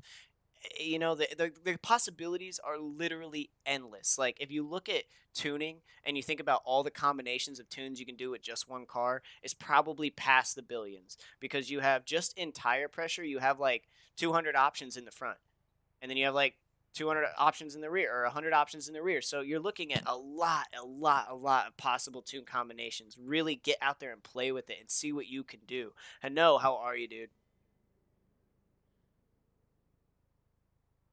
Yeah, of course, Lasco. Put it out there, man. Let's take some suggestions. We're kind of closing into the last half hour of the drift camp. So if we have some suggestions or things people want to ask me directly about, I could try to answer those questions or try to explain it with the car and give some examples of what that might look like. So we talked a little bit about, the three different types of initiating a drift. We talked about throttle control. We talked about the soft brake technique I use.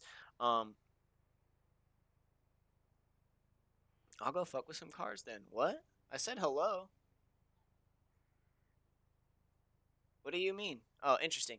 Um, the one technique I want to talk about that a good friend of mine, Jay Drifts 9K, explained to me is what is known as an e-brake extension.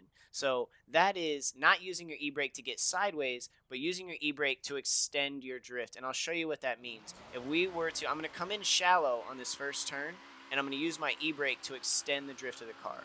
Oh, you'll see what I mean. See how my car stopped turning and just like started going straight out? That's what we call an e-brake drift extension. So say you're too shallow and you're going to miss the turn. I'll try to give an example of it right here. We're going to hold our e-brake to extend it, and we extended it like 3 or 4 feet, and we got to the edge of that crate. And you can see when my car starts to lock up, you can hear the tires like skirt, skirt, skirt. We're going to try and do another one so I can show it off a little better. The e-brake drift extension is great when you don't know a course too well or you're coming in too shallow. You can hit it. E-brake drift extension just carried me out past that crate, right? That was really nice. It's going to happen here too. Just carried me out past it just a little bit by using that e-brake drift extension. It's a really great tool to use if you're too shallow. If the lead driver like takes off and you're not going to make that inside turn, you can use that e-brake drift extension to kind of help you out a little bit. I'll try to do one more right here. Too close to the crate, but we extended out instead of getting closer, and we were able to clear it. So that e-brake drift extension is another great technique. I'm basically just slamming the e-brake until I'm past the crate, then I'm letting go, and then hitting the gas again, which you can use in conjunction with the clutch to keep your RPMs up, but that's like a whole nother technique. See how I'm like, I'll show you what I mean by that. I'm driving, I'm holding the e-brake, but I got my clutch in, so even though my e-brake's held, I'm banging out some high RPMs. It's really nice.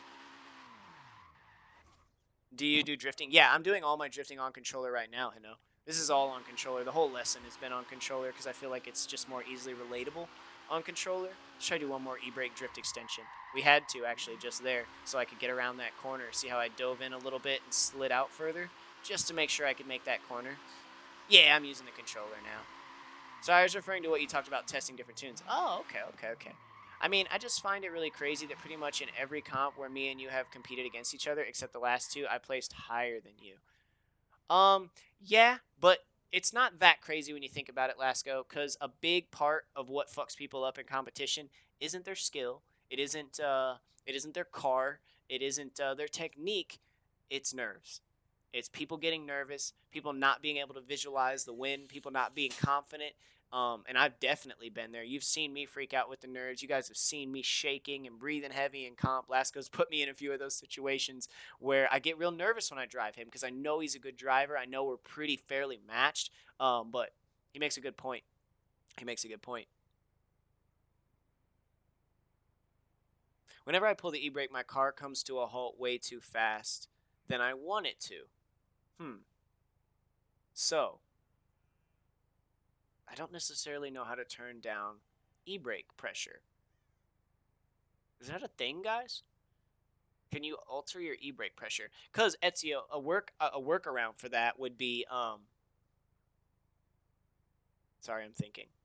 I had a workaround for that. Okay, yeah. The workaround for that, you said your car slows down way too fast. Well, you're going to want to not use that much e-brake. Only use it when you have to because it is going to kill a lot of speed.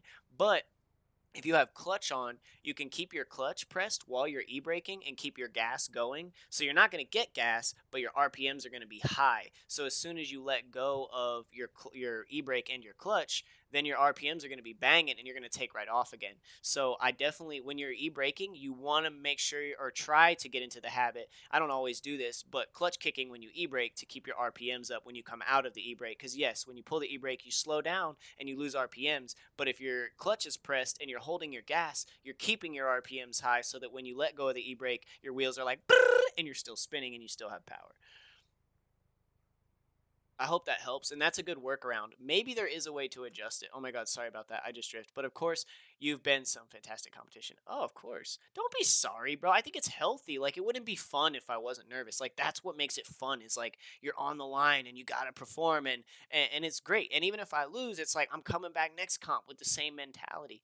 Do you recommend to push the left stick forward and roll it from top left to right to stop fast, snappy movements? If that makes sense. Well, that's called stick rolling. That's a technique that people use on the controller to try and imitate the wheel, which is good because, like, so the difference between controller and wheel, I'll show you guys really quick.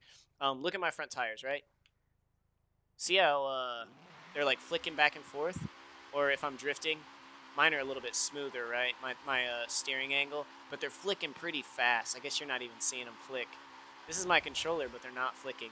Maybe that's really weird. I must have my steering turned down a bit. But generally, on a wheel, your wheels turn slower, which equals less friction on the road, which equals more speed. On controller, the wheels flick back and forth because full lock is only the width of the analog. On a wheel, I have 900 degrees to play with. On a controller, you only have the analog's width.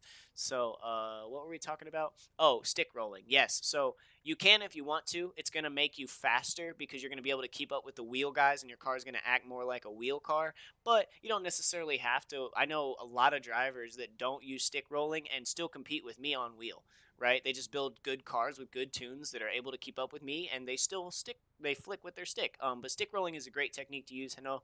I think when it comes to comps, we've been talking a lot about that because there's a lot of discussion on how to separate the comps between controller, stick rolling controller, and wheel. And mouse and keyboard. So that's something that I'll have more information on that in the future.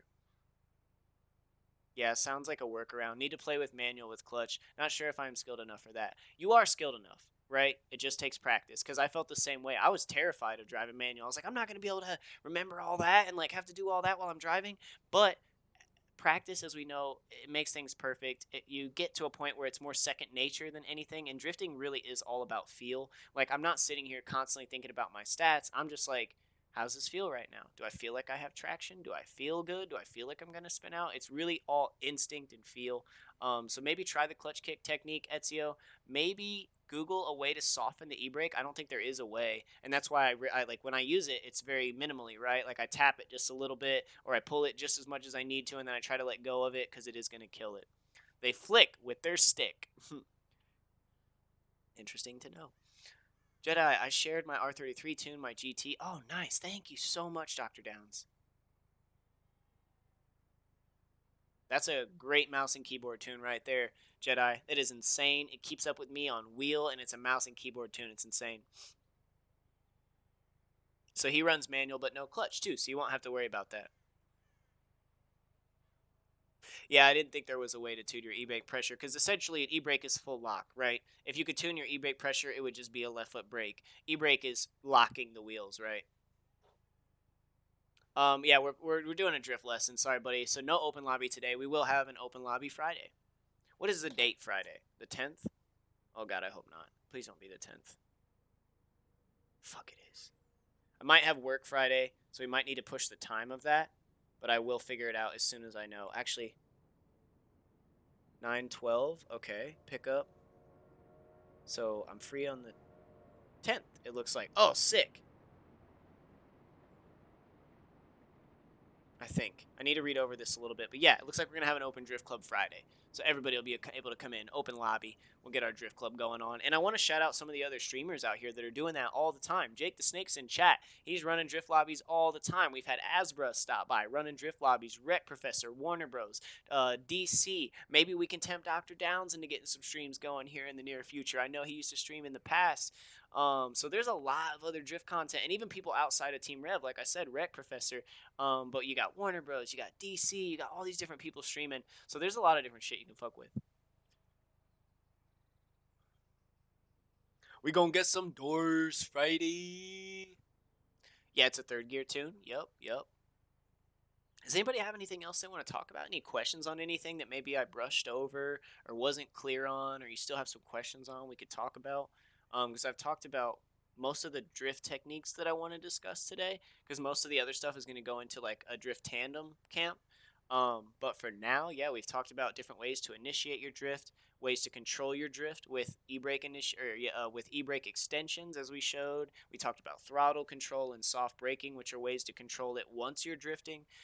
We talked about how to start and basically how to control a drift. And then coming out of a drift is as easy as letting off the gas and straightening your wheel out. I am sorry, but where can I find it? So you'll need to buy the car, Jedi, the one he mentioned earlier, and then you can search tunes for it by going to like tune setup or whatever, or search tunes, find new tunes, and it'll probably be one of the first ones, but he put the name up, so then you'll hit search. In the description, you'll type whatever he called it in the description, and I'll scroll up, and you'll be able to find it. I can kind of show you what I mean. Actually, I'll show you what I mean on screen. So let me scroll up to what he called it. My GT is the same. Oh, so you could do it by gamer tag as well. So Dr. Downs. All right, let's show you what I mean. So here's how you would go grab Dr. Downs' tune. Go into cars. Oh, I'm not in the right car, so it's probably not going to show up. Tuning setups. I could probably search it. Might not. I think it's only going to show for what I have. Creator. So we're going to type Dr. Downs. You have two Z's? Yes. See if we can find it. Because he doesn't have one for the Club K. Yeah, but that's how you would do it. You would go right here, go over to Creative Hub, go to Tuning Setups, and then hit the select button to search, go into Creator, type Dr. Downs and search, and if you're in the car that the tune goes on, it will show up. And he listed it up there. It is the Nissan Skyline R33, which I believe is the V-Spec Type 1, I think is the name of it in-game, if I'm not mistaken. Oh, look for tunes and in description is drift. Yes, that too. I have a legal A-Class Ferrari F355 Berlinetta on stocks. Nobody can hose me about it. The title for the tune is Best Drift Tune. I love it. Yep, V-Spec GTR. Yep.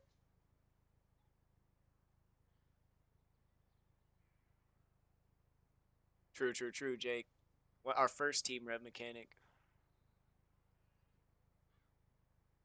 Is it 1 or 2? I think it's the 1. It is the V-Spec 1. I think the V-Spec 2 is an R34 or an R32. You want the V-Spec 1. Correct me if I'm wrong, chat. I don't want them to go buy the wrong car, but I'm pretty sure it's the V-Spec 1. Wow, guys. I know that some people tuned in and were like, this is boring. He's just talking. But I hope that in the last 2 3/4 hours, we'll do full 3 hours, but I hope you guys learned something today. I hope I wasn't too boring.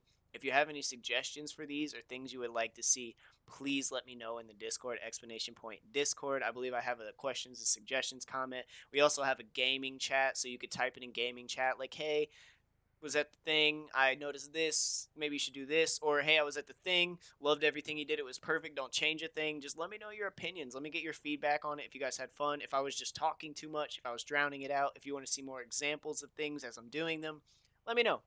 Because obviously I don't know everything.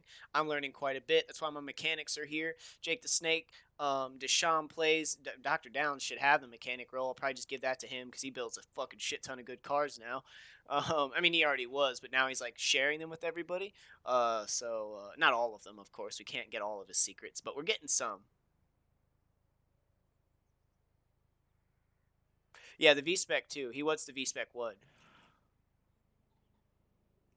The V Spec 2, Type 2. I'm gonna get a few drifts in on controller.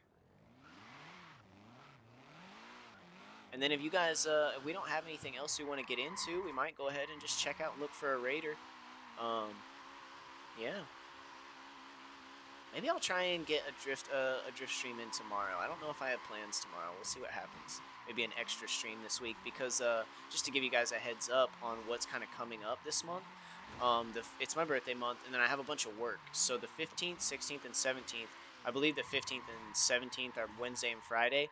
That week, like 2 weeks from now, we're going to have to move the streams around a little bit. We're going to stream on Monday, probably stream on Tuesday. Then we're going to have to skip Wednesday, Thursday, and Friday, and probably stream on like a Saturday or a Sunday just because of my work schedule. I've got my own style, but I wanted to see how you do things and potentially take notes and really create my own truly unique style of tuning. True, Lasco, and since you drive against me in competition, this is all good information to have, right? Like you want to know your competition the best you can so that you could come up with a good strategy to battle them better. So Lasco was really smart to come in here and check out how I do things because now he's going to understand my driving style a lot better, and he's going to understand why my cars do the things they do. And that is why ultimately I really encourage everyone to start learning how to tune if you're going to get into drifting, because it really can take you to the next level. It can really accelerate how well you're able to do things, and you can fix your own problems. If you don't like something about a car, you know how to fix it now, which is really great. Bro, you got a wheel, you drift. Yeah, I got a wheel, but today we're doing lessons. I always drift on wheel. We weren't doing much drifting today. We were just talking about how to tune drift cars, how to drive drift cars, how to make them and shit like that. It was like a lesson stream, if you will. Thank you, Dr. Downs. Oh man. All right. Well, guys, I'm gonna go check it out. Let's see if we can go find a raider. Right? I think we put a lot of information out there, and I was worried about talking too much or going too fast, or just putting too much information out there to the point that you couldn't remember or follow any of it. But I hope that that was a good pace. Vince, so it's not set in stone yet, but I am really, really, really trying to get you guys a tryout stream for what is it, September 21st. It's a Tuesday.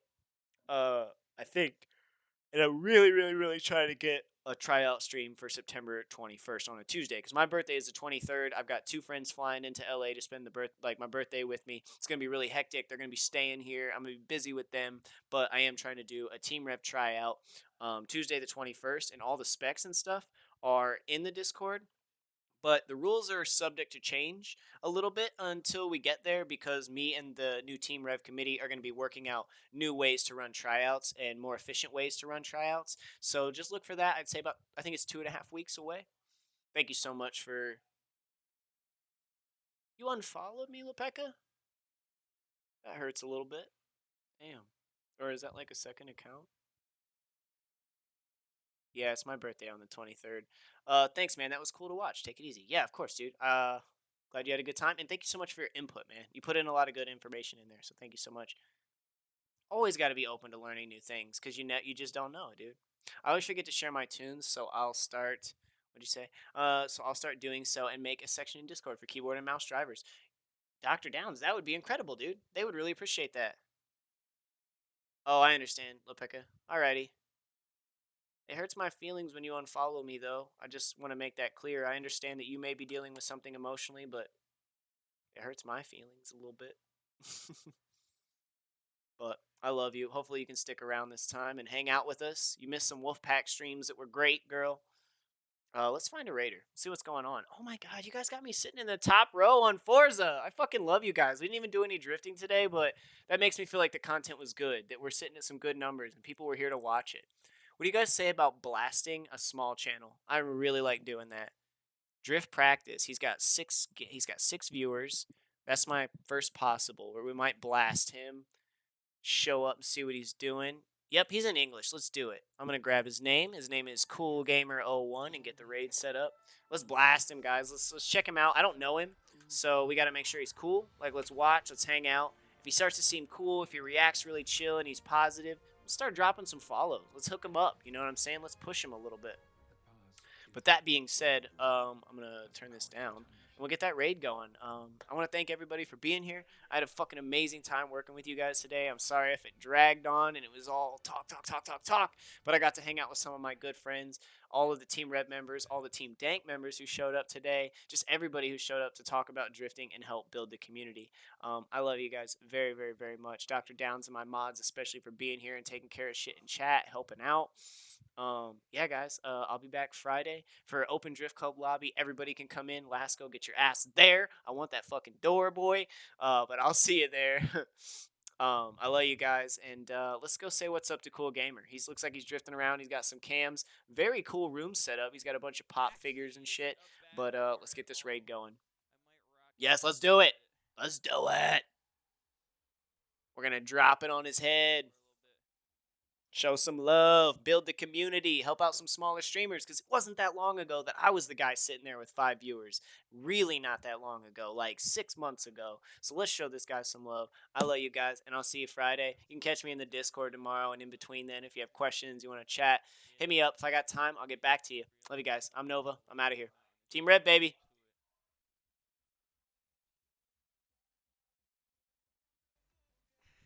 It also, wait, it looks nice and slippery. Also looks like it's level that mountain if you smashed into it.